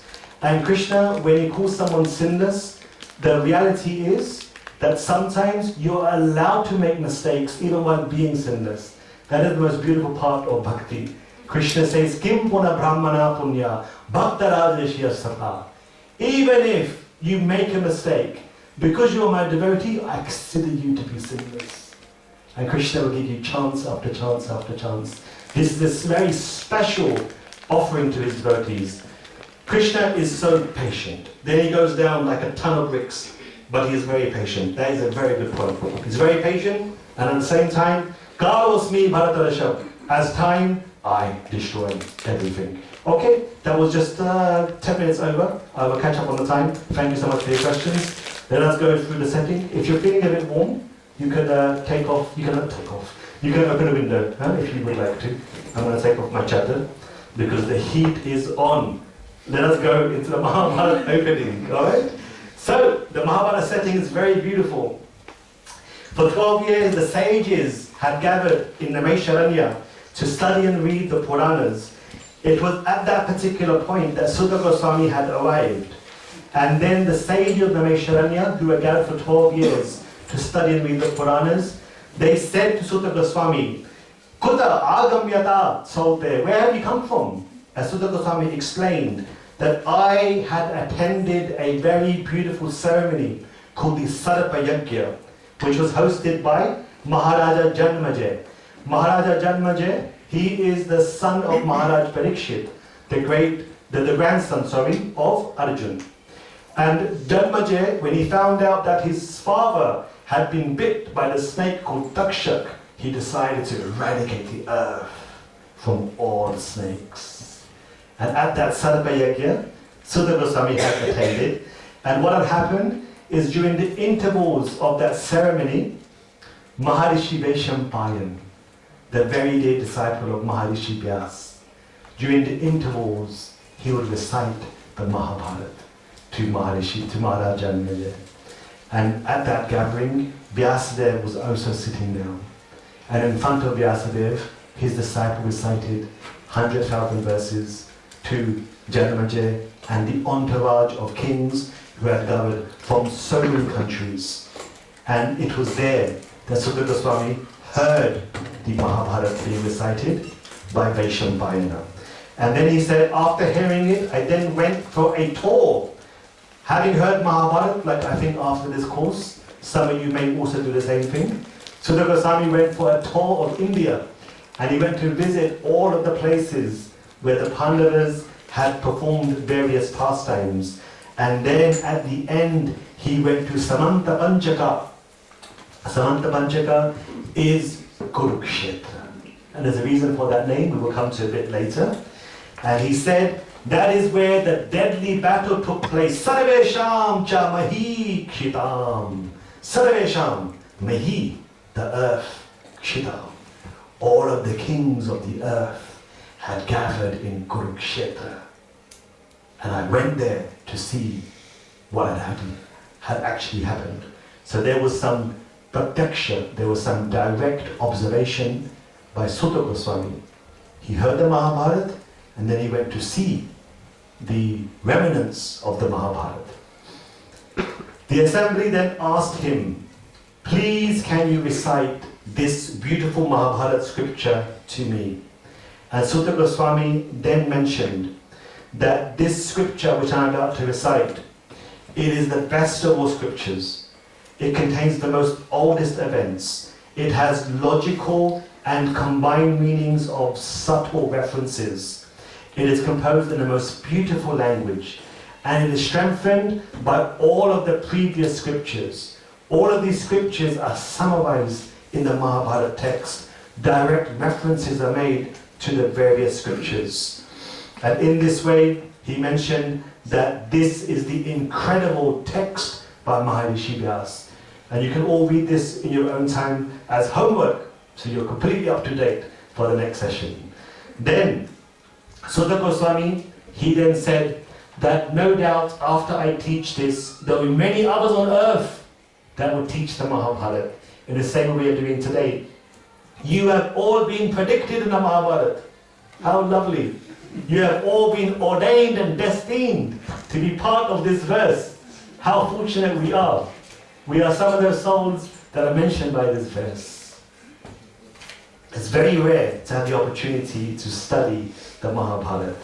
And then he explains that the Mahabharata scripture starts by talking about creation. Atha purusho have narayano kamayata praja sijayeti narayana prano jayate mana sarvendriyani cha kham vayur jyoti apa prithvi vishvasya dharini narayana brahma jayate narayana rudro jayate narayana indro jayate narayana prajapate prajayante narayana dvadash aditya rudra vasava sarvani chandamamsi narayana tabantante.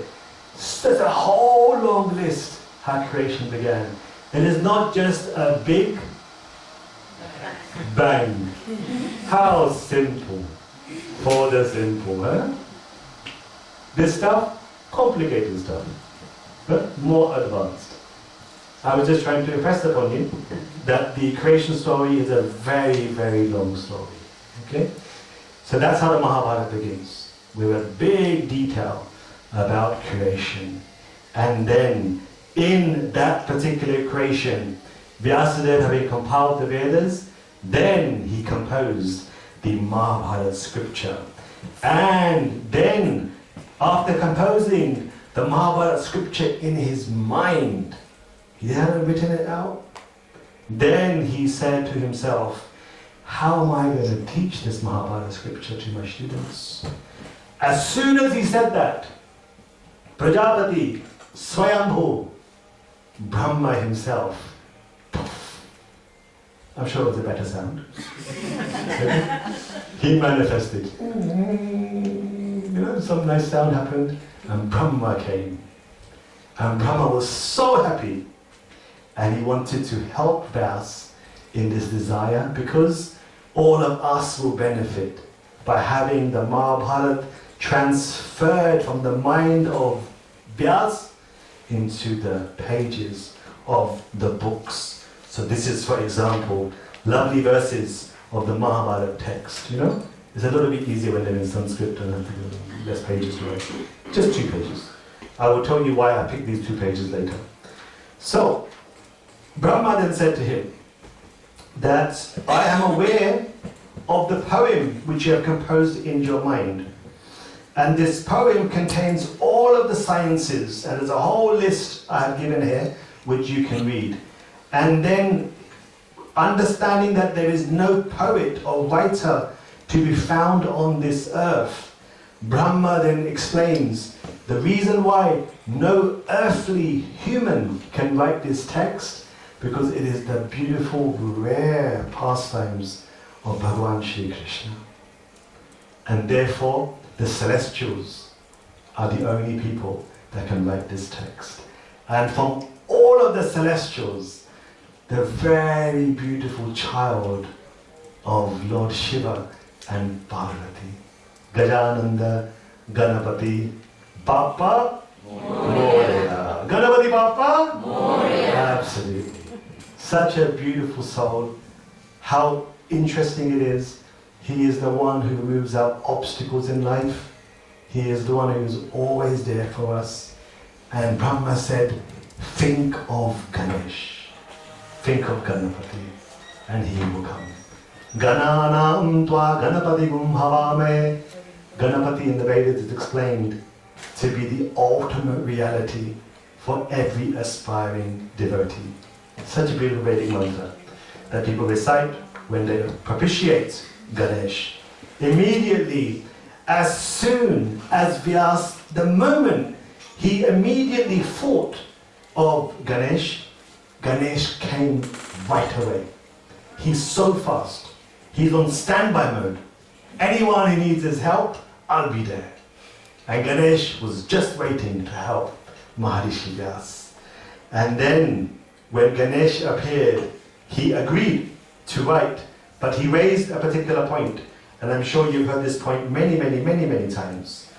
Ganesh said that I will write the Mahabharata for you, providing that Mayyeva Prochamanasya Manasa Kalpadasya cha.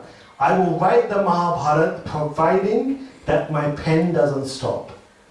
And I write continuously. And Vyasadeva said, oh, okay, that means like there's no time for dinner, or sleeping, or praying, or other things. I mean, like I've got other things to do as well. This is actually true, by the way. So Vyasa said, okay, let's do this. Until you haven't understood what I have said to you, until then you mustn't write. And he mentioned, Buddhva ma likha kvachit. Ma likha. Don't write until Buddhva, having understood. Tva, after any Sanskrit word, means having. Drishtva, having seen. Khaditva, having eaten. Sidatva, having seated. Buddhva, having understood. Sanskrit is such a beautiful language. So sweet, so nice, so structured. Kvachit, don't write until you haven't understood what I've said. Ganesh, in his response, said, Om. And he assented. This is how Ganesh became the scribe of Maharishi Vyas. Also passing on a very important point. If anyone wants to write Mahabharata, they have to be just like Ganapati, very advanced. It is not for any ordinary person to write.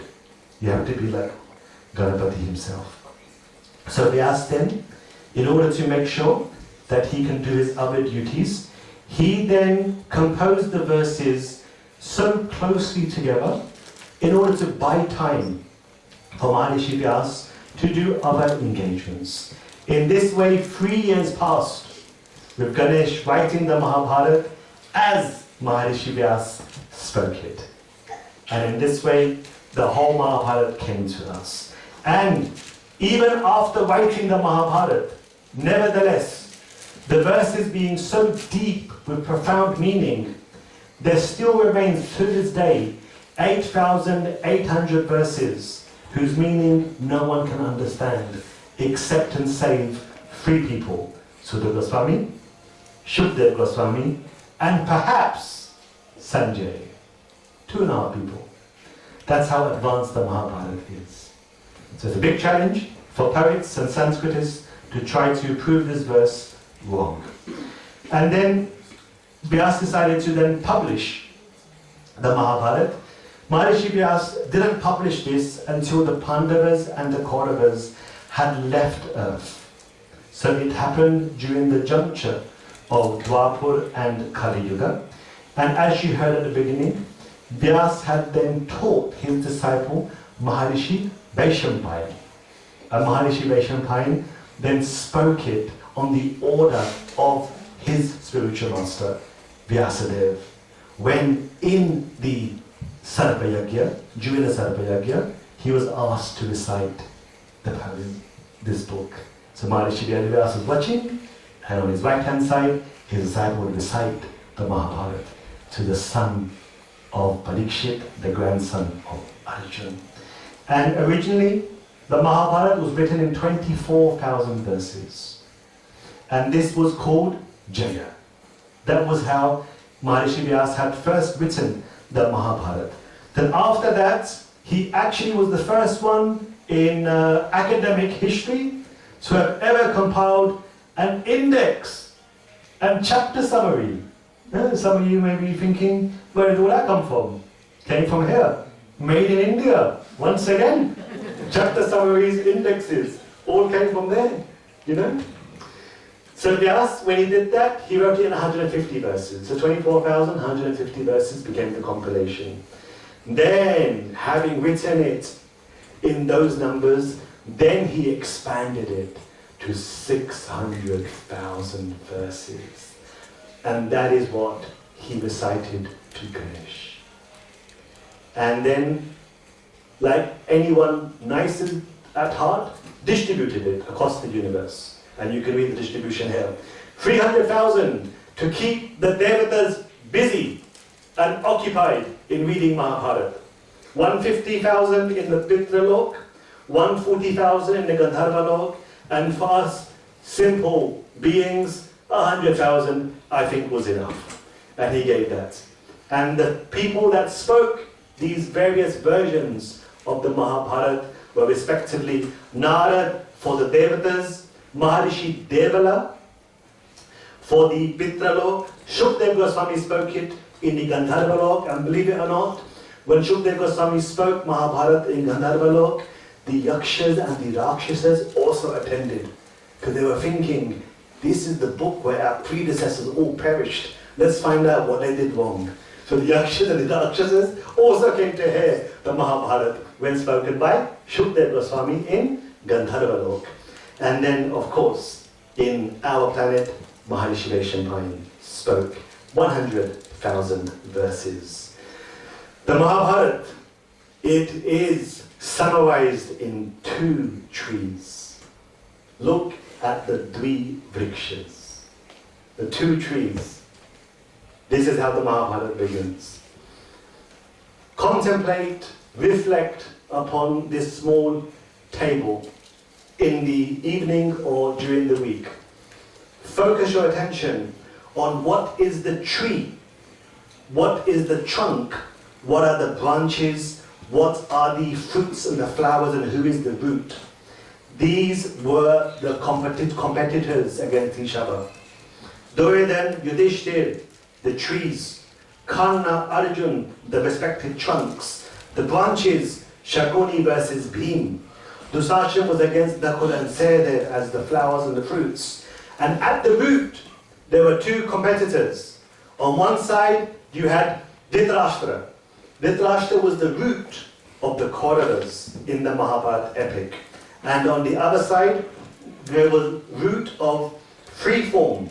And I put the Sanskrit in there. Krishna, Brahma, Cha, Brahmanascha. Krishna, Lord Brahma, and the Brahmanas. They were the root of the Pandavas. Even if on that tree the fruit sometimes doesn't ripen. If on that tree, sometimes there are mistakes, there are issues, things aren't growing so well, it doesn't matter. Because at the root is Lord Krishna. And that's the most beautiful thing. Krishna is not a zealous God. He is not a God that punishes us step by step. He is a God which carries us at step by step. Vaham neham. Krishna personally carries to you what you will lack. He says that because he knows we are not infallible.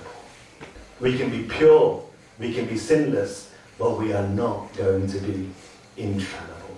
And it doesn't matter, because Krishna is at your root and he will carry you through all of your mistakes so you can learn from them. Especially because those mistakes are the results of your previous life's karma, some of which have already been shot. Let us have a look at what this means. That you can also see my little artistic abilities. If I can put this back into my pocketless dhoti, I think some Marwaris over here, you can make some pocket dhotis. I think it will go quite well. So have a little think about that. Because some people don't wear kurtas, you see.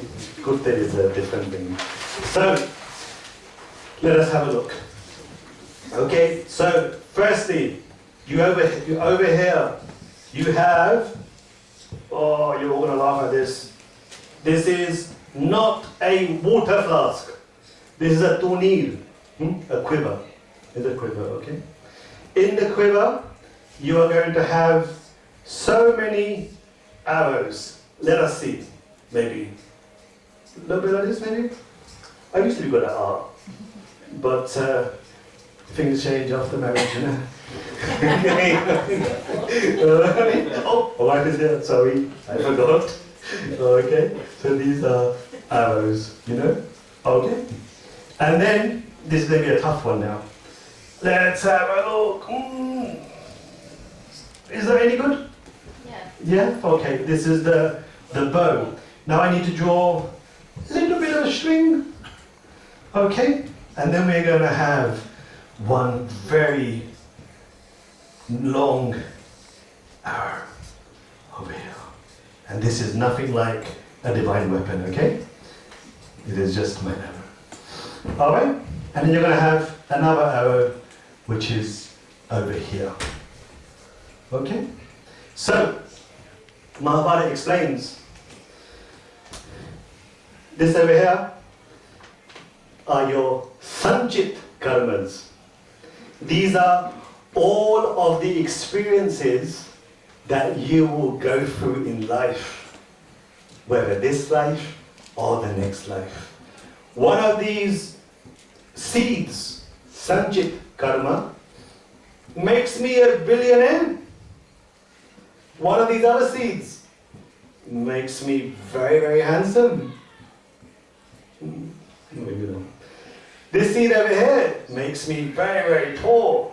And this seed over here gives me misfortunes. Okay? So these are all of the potentials of consequences in my life that I have gathered after living so many times and creating actions.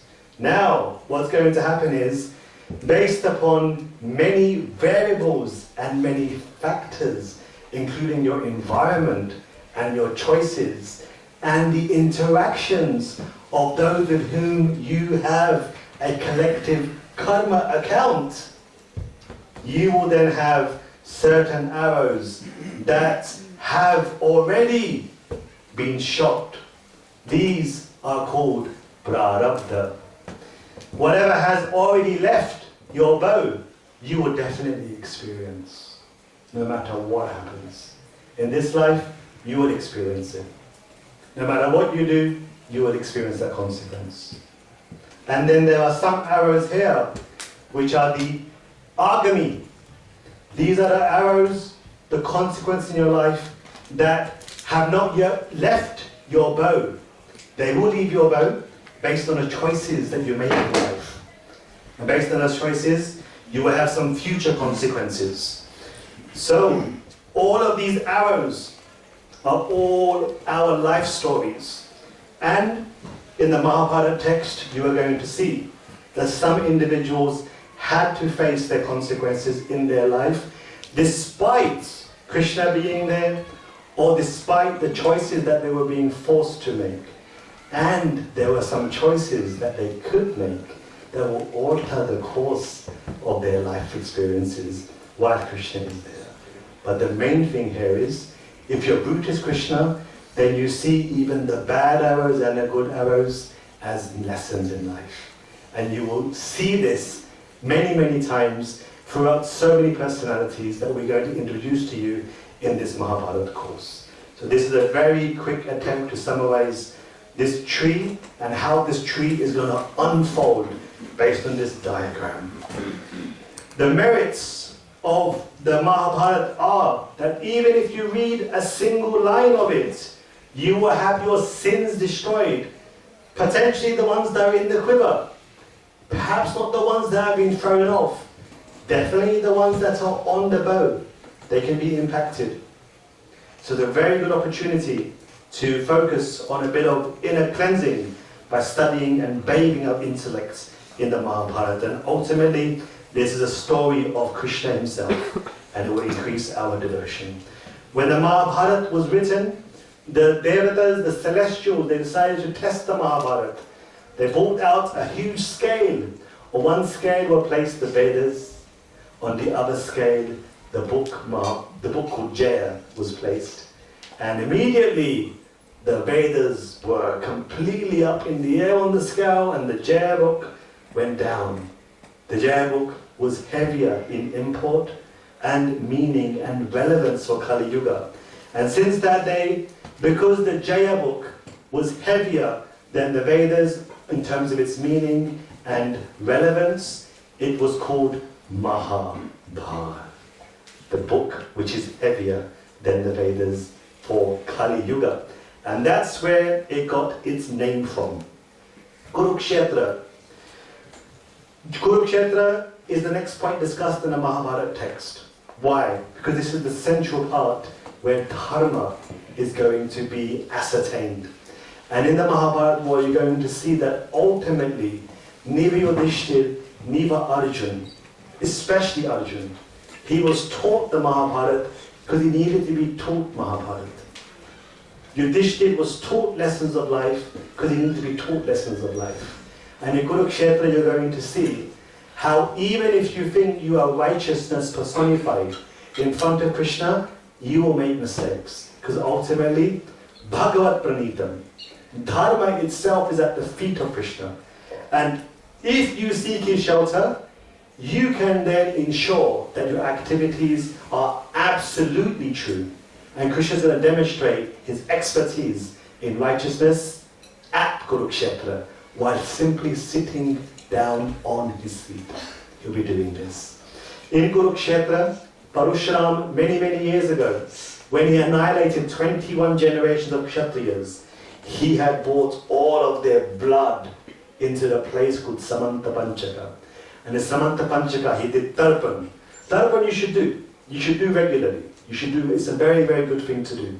I have a nakshatra called Maga Nakshatra, so I have an affiliation to ancestors, so I do Tarpan regularly. Tarpan, you simply, with your hands, you offer water to your ancestors. And by offering water to your ancestors, you get blessings like ever before. In Vedic culture, we are never alone. You are never alone. Your past remains with you. Your family remains with you. And you can seek connectivity with them at all times because we believe in the spirit world. It's such a beautiful concept actually. So Parashuram did Tarpan using the blood of the Kshatriyas for his forefathers, because there was a huge issue that took place with the integrity, with the way the sovereigns were managing the earth. This was a long time ago in the Treta Yuga, even before Lord Ramachandra. At that point, after he had bathed himself in the blood of the 21 evil generations of Kshatriyas, and he had often Swadha Namastarapayami, Swadha Namastarapayami, after he offered oblations to his forefathers for being harassed and cheated by the 21 generations of Kshatriyas, Then he asked the Lord for a boon. And he said, this place represents Dharma, represents the defeat of evil. Therefore, please provide the benediction that anyone who comes to this place will get the benefits of being on pilgrimage. Since that day, Samanta Panjaga became Kuru Kshetra. And since that day, it became a place of pilgrimage. And therefore, Dharma Kshetra, Kuru Kshetra, Samaveda, Vyutsavaha. When Dharma was at stake, the place where it was taught, the place where it was fought, and the place where it was challenged and validated was the place that Parashuram had earlier established Dharma. So there's a connection between the Kurukshetra war of Dwapara Yuga and the Kurukshetra Itihas, history in Treta Yuga. There's always significance of where the Mahabharata war took place. The place where Dharma was put on trial and emerged victorious. Now, here is a very interesting table. I'm sorry it's a little bit small because I tried to all fit it onto my page over here, but you will have access to this on your phones. If I can just scroll this up a little bit. Let's see, here we go. So, in the Mahabharata war, please use your phones if it's too small. These are a number of people that have participated. So you can see that in the Adi Parva, which we're going to come to that point in a few moments. What is the Parva? We'll come to that point later on. Essentially, this is how the armies were set up. And you will see here that there are various numerics which constitute a particular type of army. For example, the first one, a patti is not your elastic band, but in this situation, or your tea bag, okay? A patti is one chariot, one elephant, and 5 foot soldiers and 3 horses, totaling 10. In this way, there are other types of formations of armies. And then an akshohini is 10 multiplied from the previous, which is called an anikini. And an akshohini, which we focus on for a moment, there are 218,700 participants that make up a akshohini of a certain number of cavalry, chariots, etc. Now, it is well known that there were 18 akshohinis. So this is the number.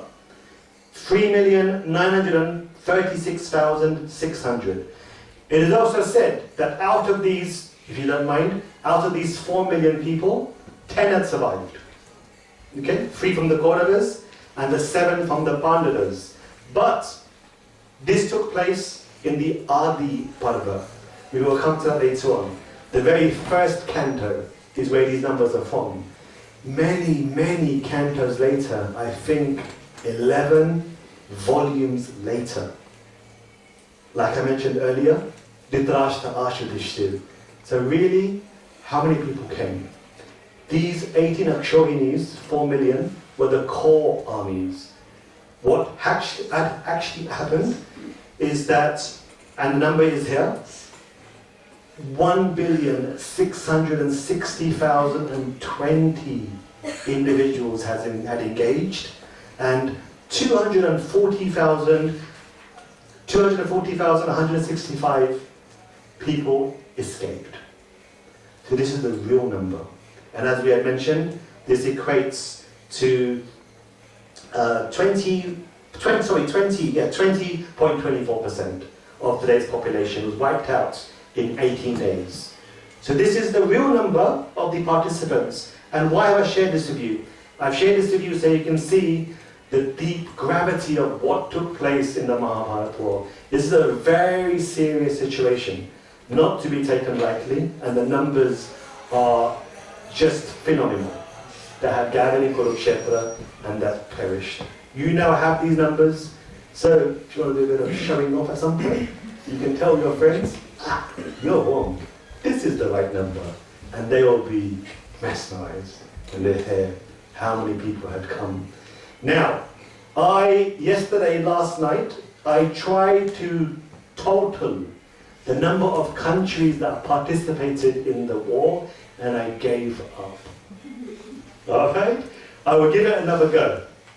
And hopefully, when we come to the battlefield, in this session, okay, maybe session 4, I will share with you the list of countries, and the number of countries. So you can see, one of them, for example, is China, which is? Yeah, they came. And guess whose side they fought on? Yes, absolutely. Good guess. No one ever said Pandavas, would they? Anyone in China? Check them, okay? Alright, so I will give that. Now, the Mahabharata text is split into volumes, okay? And these volumes are basically called Pandavas. And Pandavas can also be called cantos. There are 18 Pandavas, okay? Now, in each Pandava, there are sub-Pandavas. I mean, even I can't read this, okay, so don't try. Okay, you can read it later on. There are 100 sub-Pandavas. And these are across 18 Pandavas volumes. So this is how the Mahabharata is organized. So it's a very easy way to find a detail about certain events, because the sub-Pandavas are named very simply. For example, Draupadi Harana Parva. If you want to find out about how Draupadi was kidnapped by, the time of Kichak in the Virat, you turn to that Parva. It's a very nicely organized way. So I have just given you the names of the 18 Pandavas and a summary of the contents of each Pandava. Please do note a disclaimer. The summary is very, very, very infinitesimal, okay? It doesn't represent anything. It just has a few points which you will relate to. But there's a lot more, as you can imagine, in the Pandavas. So you have that as well now. So I show you can appreciate, we obviously don't have time in 4 weeks to go through all those details, but I'm giving it to you so that you can feel that money's worth, and secondly, you took things away from the course. That's the main thing, yeah? These 4 weeks will be expanding into 40 weeks, but self-study. And there is enough information for you to do that. Then, there are some beautiful verses after describing the Pandavas. I'm actually going through the Mahabharata with you. This is the order in which the Mahabharata is introduced, okay? I'm not randomly putting this order together. Then after that, the Mahabharata is explaining that there is not a story current in the world which does not depend on the Mahabharata. And this is a very beautiful way to understand the complexity and the vast size of the Mahabharata. Then I have mentioned here so many other verses. For example, all of the poets in the world will cherish the Mahabharata as the foundation. For example, that question that was given earlier about the Iliad, the Odyssey, so many episodes, so many epics in this world are all based on the Mahabharata. Nothing is separated from the Mahabharata. And this beautiful verse, there's one Prabhuji, maybe two, but this beautiful verse I think is one of my favorites. Just as the Grihastha Ashram surpasses in superiority than the other 3 ashrams, similarly, the Mahabharata is superior across all of the scriptures, and nothing else can surpass. Why the Grihastha Ashram? Because obviously they have to maintain the Brahmacharyas, the Vanaprasts, and the Nyasis. Then there are some more verses that talk about the merits of reading the Mahabharata, and then we discussed about the Q&A. The Q&A, I provided you more context. When Vyasa arrives at the Sarpa Yajna, and he is asked by Janamajay, after being worshipped, "My dear Lord, you have seen with your own eyes the destiny and the future and the past activities of my family, the Pandavas and the Kauravas. You saw yourself. My dear Lord, please recite to me the Mahabharata." And then he asks some very interesting questions. And you can read some of these questions. For example, why did those tigers among men, innocent and capable of avenging themselves upon their enemies, calmly suffer the persecution of the wicked Kurus? And he goes on, why also did the chaste Draupadi, the daughter of Draupad, wronged by those wretches and able to burn them with her eyes, not burn the sons of Dhritarashtra? All these questions Janamajay asks Maharishi Vyas. And as a result of that, Maharishi Vyas appoints his disciple Vaishampayan in his presence to recite the Mahabharata text. So these are some very interesting questions that are asked that will also stimulate your further inquiry as to why the Mahabharata is a very important text to read and some of the challenges. Now, we have about 15 minutes left. Time goes so fast when you're enjoying yourself, isn't it? Yeah. Thank you. Thank you. I'm only joking. Thank you for all of these opportunities. So, we have been looking at the Mahabharata text in detail. Okay? Now, scene has been set. Sarvayag is going on. At the intervals, Maharishi Vaishampayana is speaking Mahabharata. Maharishi Vedavyasa is listening to his disciple and rejoicing, hearing this. And then what happens is the story is now going to begin. So at the next session, we will go into the story of Vijitpala Vidya. We'll go into the story of Vyasa's birth with Parashara and Satyavati. And then we will go into the stories after that. How the seeds of evil were sowed during these times. But before we get onto that, it's very important that we reflect on the Mahabharata Tatparya Nirnaya to provide you some context into what we are going to be looking at. So please be very attentive for your first introduction, second introduction to the Mahabharata Tatparya Nirnaya. This is going to provide you with a different understanding of who you thought was right and wrong. This is a very good basis to understand Mahabharata by seeing what Madhvacharya explains in his commentary. The first thing he covers is who are the chief aides, who are the facilitators to Krishna in establishing dharma. You can see these are just verses that I actually talked about today. These are verses I did today. And I would like to share these with you.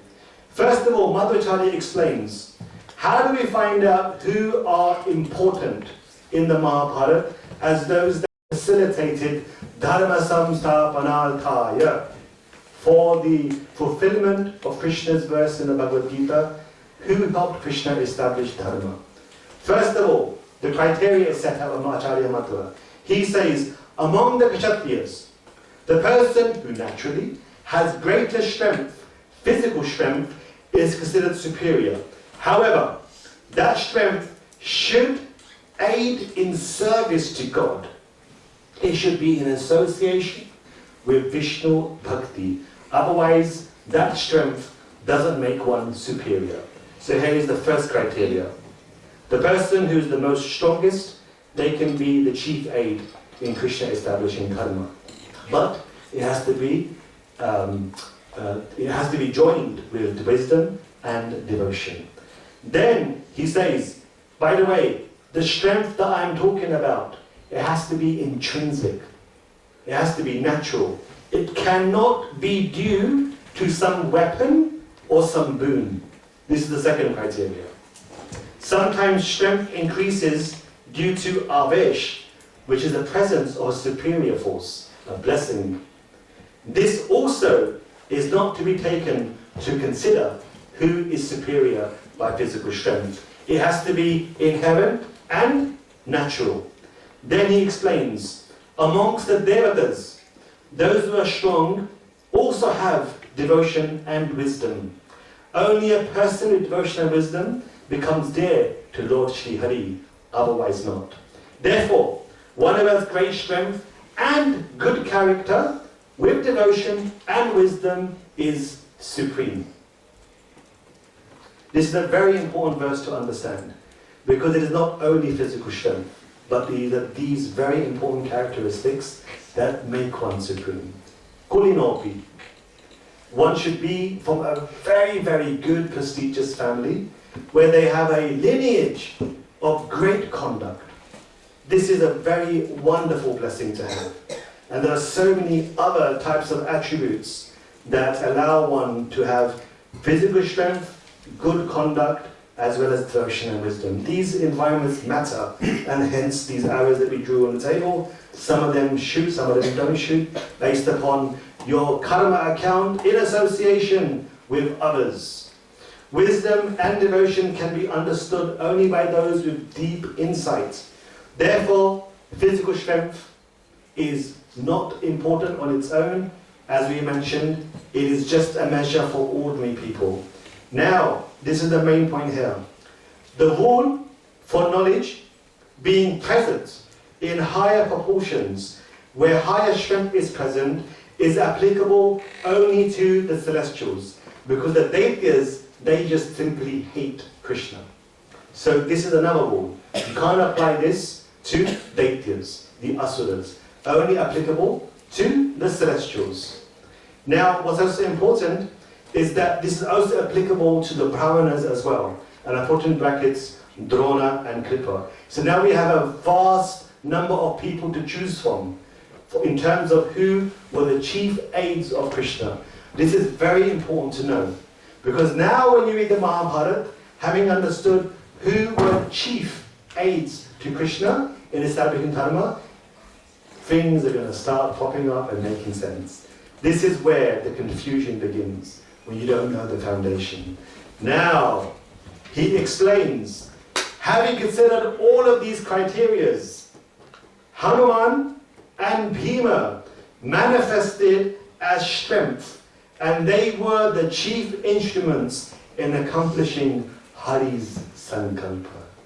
So, in the hierarchy, in the same way that Hanuman was clearly, obviously we all know, he was the chief aide in Lord Ram emerging victorious.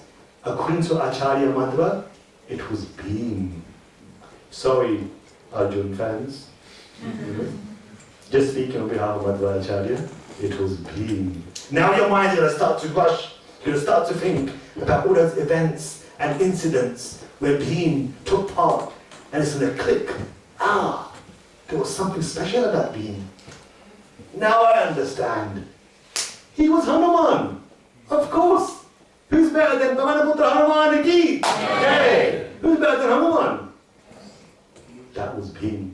Bhim was the chief aide of establishing dharma for Krishna. Acharya Madhva Kathayati. Acharya Madhva, he's saying this. Similarly, for women, beauty has to be intrinsic and inclusive of 32 other types of features of goodness.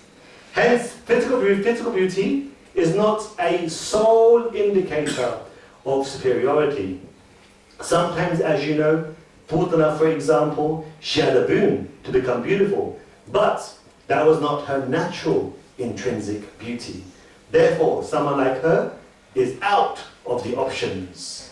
In possessing such intrinsic beauty with the various lakshanas, of which there are 32, along with knowledge and devotion, Sita, Rukmani, Satyabhama, they were the supreme amongst women in the Mahabharata as the chief aides of Krishna establishing dharma.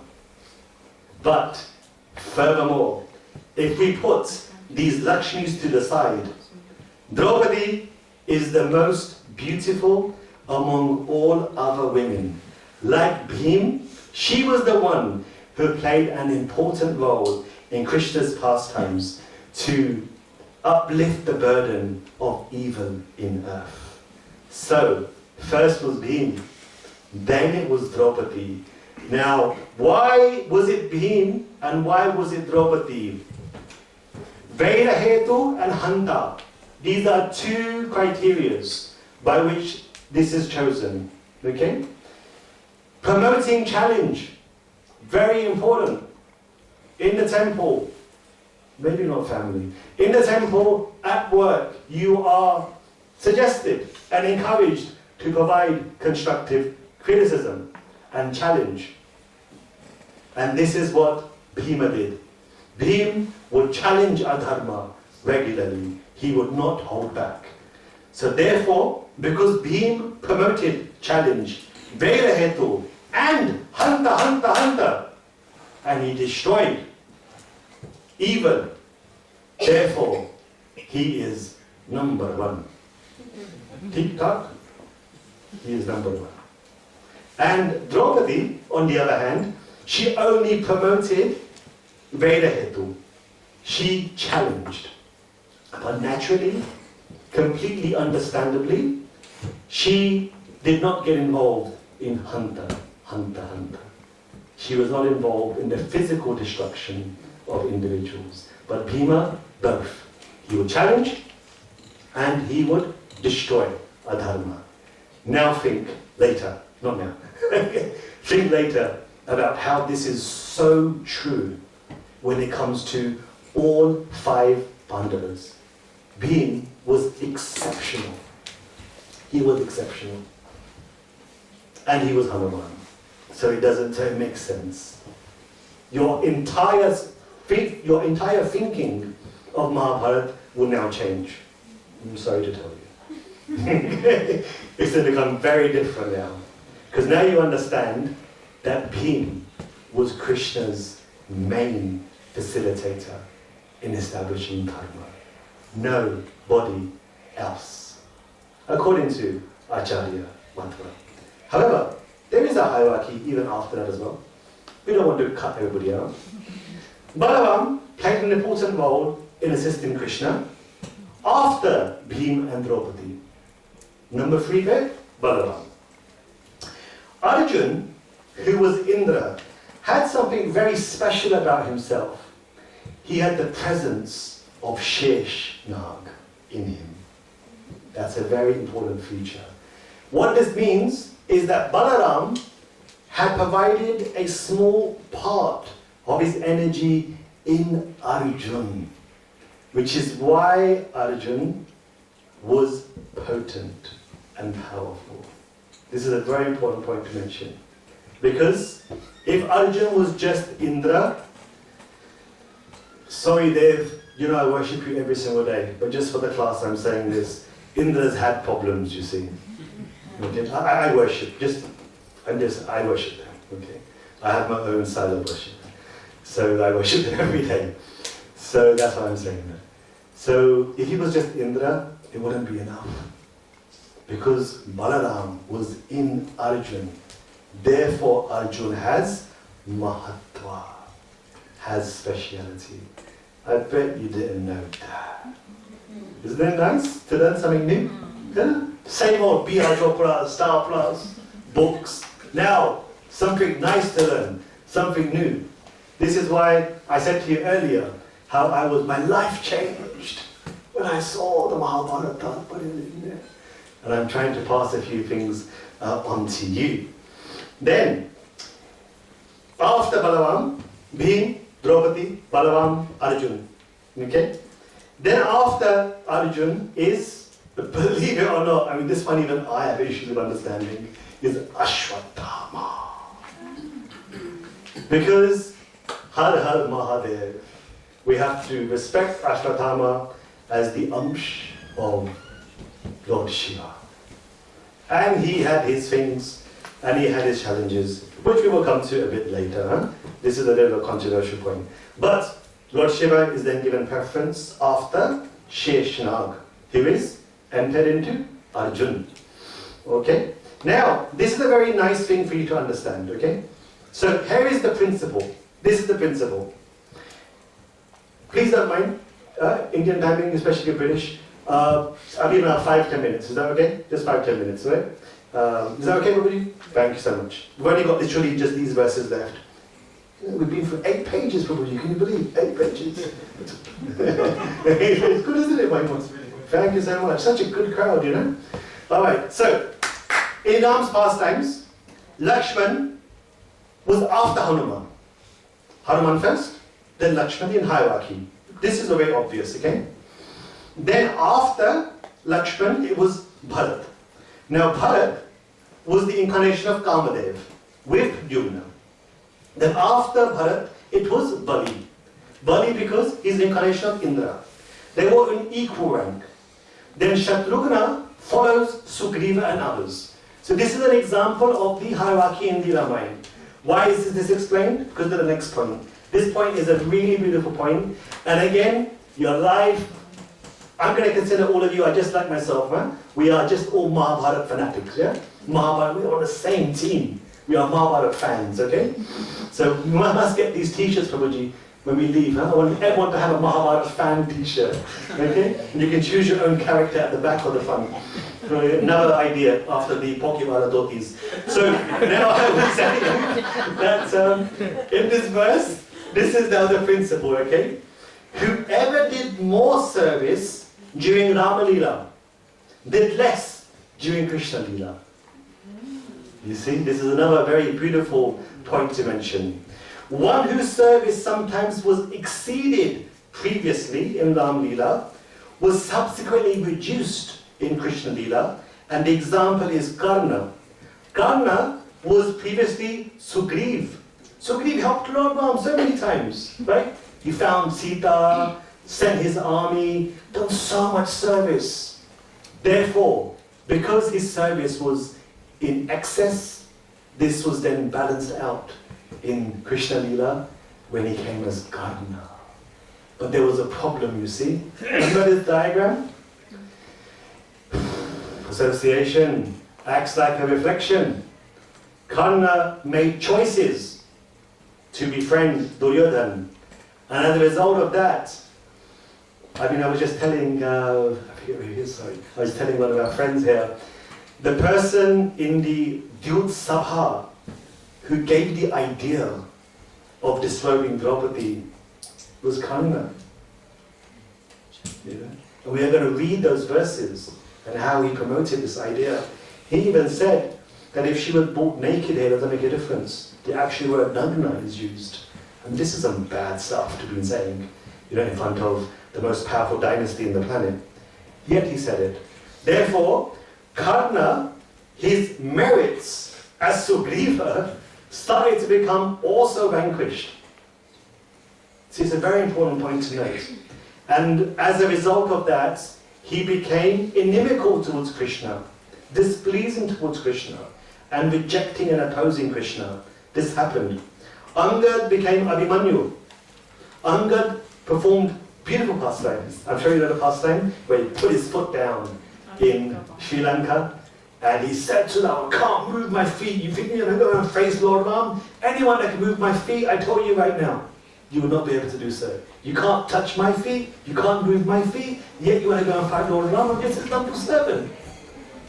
And Angad did so much service, and as a result of that, in Krishna Leela, he had a really tiny, small part, lived only for 16 years. Shodash Varsha Jivitaha. 16 years he lived for, and as you know, what happened to Abhimanyu. Another atrocity, which we'll hopefully discuss and go into deeply. Sugriva became Karna, as I mentioned, him insulting Draupadi and befriending Duryodhana cut his account heavily. Again, this is a lesson for us, that this can happen to us as well, based on our choices. Vayu, who is the origin of Hanuman and Bhima, he possesses 10 special attributes, and you can read those in your own time, such as devotion, knowledge, detachment, understanding, etc. Draupadi, she's actually a very special personality. She has come from a Devi called Bharati. Bharati is the origin of the celestials. All of the celestials have all manifested from Devi Bharati.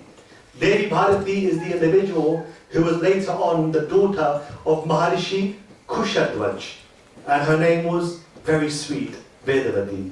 She was born when her father was reciting Veda mantras. She was born during the recitation of Veda mantra, and all she wanted to do was to marry Lord Vishnu. And Ravan came and he touched her hair, and her right hand grew into a sword, and she cut her hair. She said, you touched my hair. How can I offer myself to Lord Vishnu now? You've just contaminated me. And then Ravan said to her, I warn you, you now contaminated my ears. You contaminated my entire person because your shadow touched me. I want to be a pure offering from Lord Vishnu. So she manifested Agni and she entered and committed suicide. And she said to Ravan, I will come back and cause your destruction. So when in Vanvas, when Lord Ramachandra told Sita, Ravan's about to come, we now need to invoke Vedavati. you go into Agni. And out from Agni came out Vedavati. For 1 year exactly, Vedavati had the benediction of being the wife of Lord Ramchandra. And she spent most of her time in separation in Ashok Vatika. And then when Lord Ramchandra had massacred Ravan and his Sena, Vedavati came to Lord Ramchandra and she forgot that she was Vedavati. She actually started to think she was Sita, the real Sita. And she said to Lord Ramchandra, why are you not looking at me? Lord Ram was looking at the ground and then he started closing his eyes. He didn't once look at Vedavati. She got so upset. I waited for you all of these years to be your wife. And now it's just you and me. Accept me. Lord Ram was quiet. He said, if you want, you can go and marry Lakshman, Vibhishan, others, Sugriva. As far as I'm concerned, you and me, nothing to do with each other. Why? Because Lord Ram was dedicated to his Sita.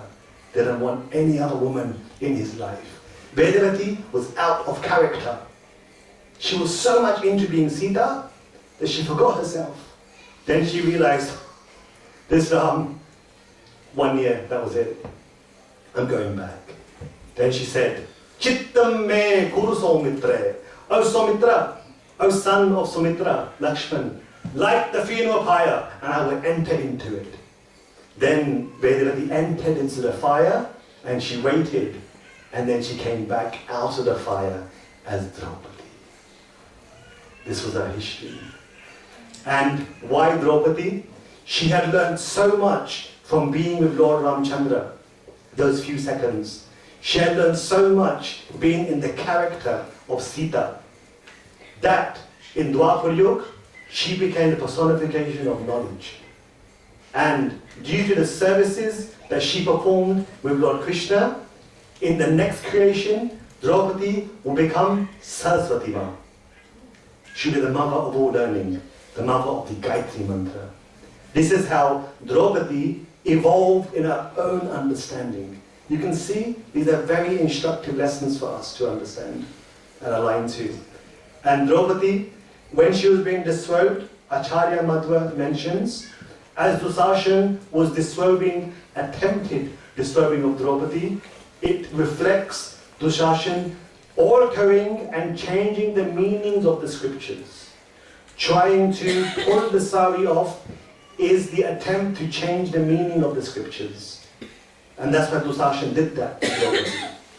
Which is why it's very important to follow things either as it is or as it was. It's another term I coined up. Alright? So that's that one. Very quickly, I'm running out of time. Kali Yuga. Kali appeared as Duryodhan. Okay? Ajnanadi, beginning of ignorance. Surupa, his original form, the most, I said this before in my morning class yesterday, the most purest form of evil is Duryodhan. In Western culture, he's called Satan. In other cultures, Shaitan. That is Duryodhan, the purest form of evil. Okay? And Dusashan, he represents perverted knowledge. Viparitam. Viparit means the opposite. Tuyajgyanam, the opposite of knowledge. He's perverted knowledge, which is why he tried to disrobe Devi Parvati, who's going to become the next Saraswati. It's a very instructive lesson to understand. Shakuni, God bless him, but he was just a complete atheist. He represents Gnostic philosophy. So that's Shakuni. He was also the incarnation of Dwapar Yuga. Not too bad, but Sarva Doshat Makaha. Plural is being used there. Doshat Makaha. He was Sarvadosh. But he was beyond help. No one can help this man. Sarva Doshat. He was beyond all accumulation of sin. Everything wrong in this world, Shakuni represented. Okay? God, our brothers, collectively represent sin. As we mentioned here, Kam, Krodh. Sorry, that word is Krodh. Let me change that here very quickly. Kam, Krodh, Madha, Matsara, jealousy, anger, etc. The God of our brothers represent that, and Ashwatthama represents Ahankar, false egos. Drona and the celestials represent different sense organs. Drona, hearing, expanded from Brihaspati. Bhishma, the tongue, expanded from Agni, and you can read the rest in your own time. Lord Krishna, going back to the Mahabharata text, in the Udyoga Parva, you can read the Udyoga Parva is one of the Parvas, one of the volumes. In there is a quote that I would like to end off with. When Bhima is contemplating his ability to win this war, Krishna then says to him, "O Bhima, whatever noble qualities you think you may have are actually thousands and thousands of times more." The very same line that was used when Hanuman was trying to jump over to the ocean. He was reminded of his ability. Krishna reminded Hanuman once again in the form of Bhima. The victory in the war rests upon you, O Bhima. Arjun definitely holds the reins, but you have to direct everything. This, my friends, thank you so much for being here today. I apologize for running over time. This concludes our session part 1. I have done my very best, despite my inabilities, to summarize the Mahabharata in terms of its historical nature, its structure. I've introduced some of the key characters, gave the example of the trees. I tried to explain the notion of karma. You will now see how various positions of these unfold during the different histories that we're going to cover. I also spoke to you about the hierarchy. I introduced to you the Mahabharata Tatparya Nirnaya, which is the only thematic commentary that we can accept as bona fide. I've given you some really weird one-word answers to your questions. I apologize for that. But I will elaborate on those a bit later on in the coming course if I feel I need to do so. And I've also given you some homework. So everyone should read and be prepared for session number 2. I hope you all enjoyed the session. I'm sure there's more questions that I won't cover now. I'll try to respond later on. And thank you all so very much for your time. Thank you.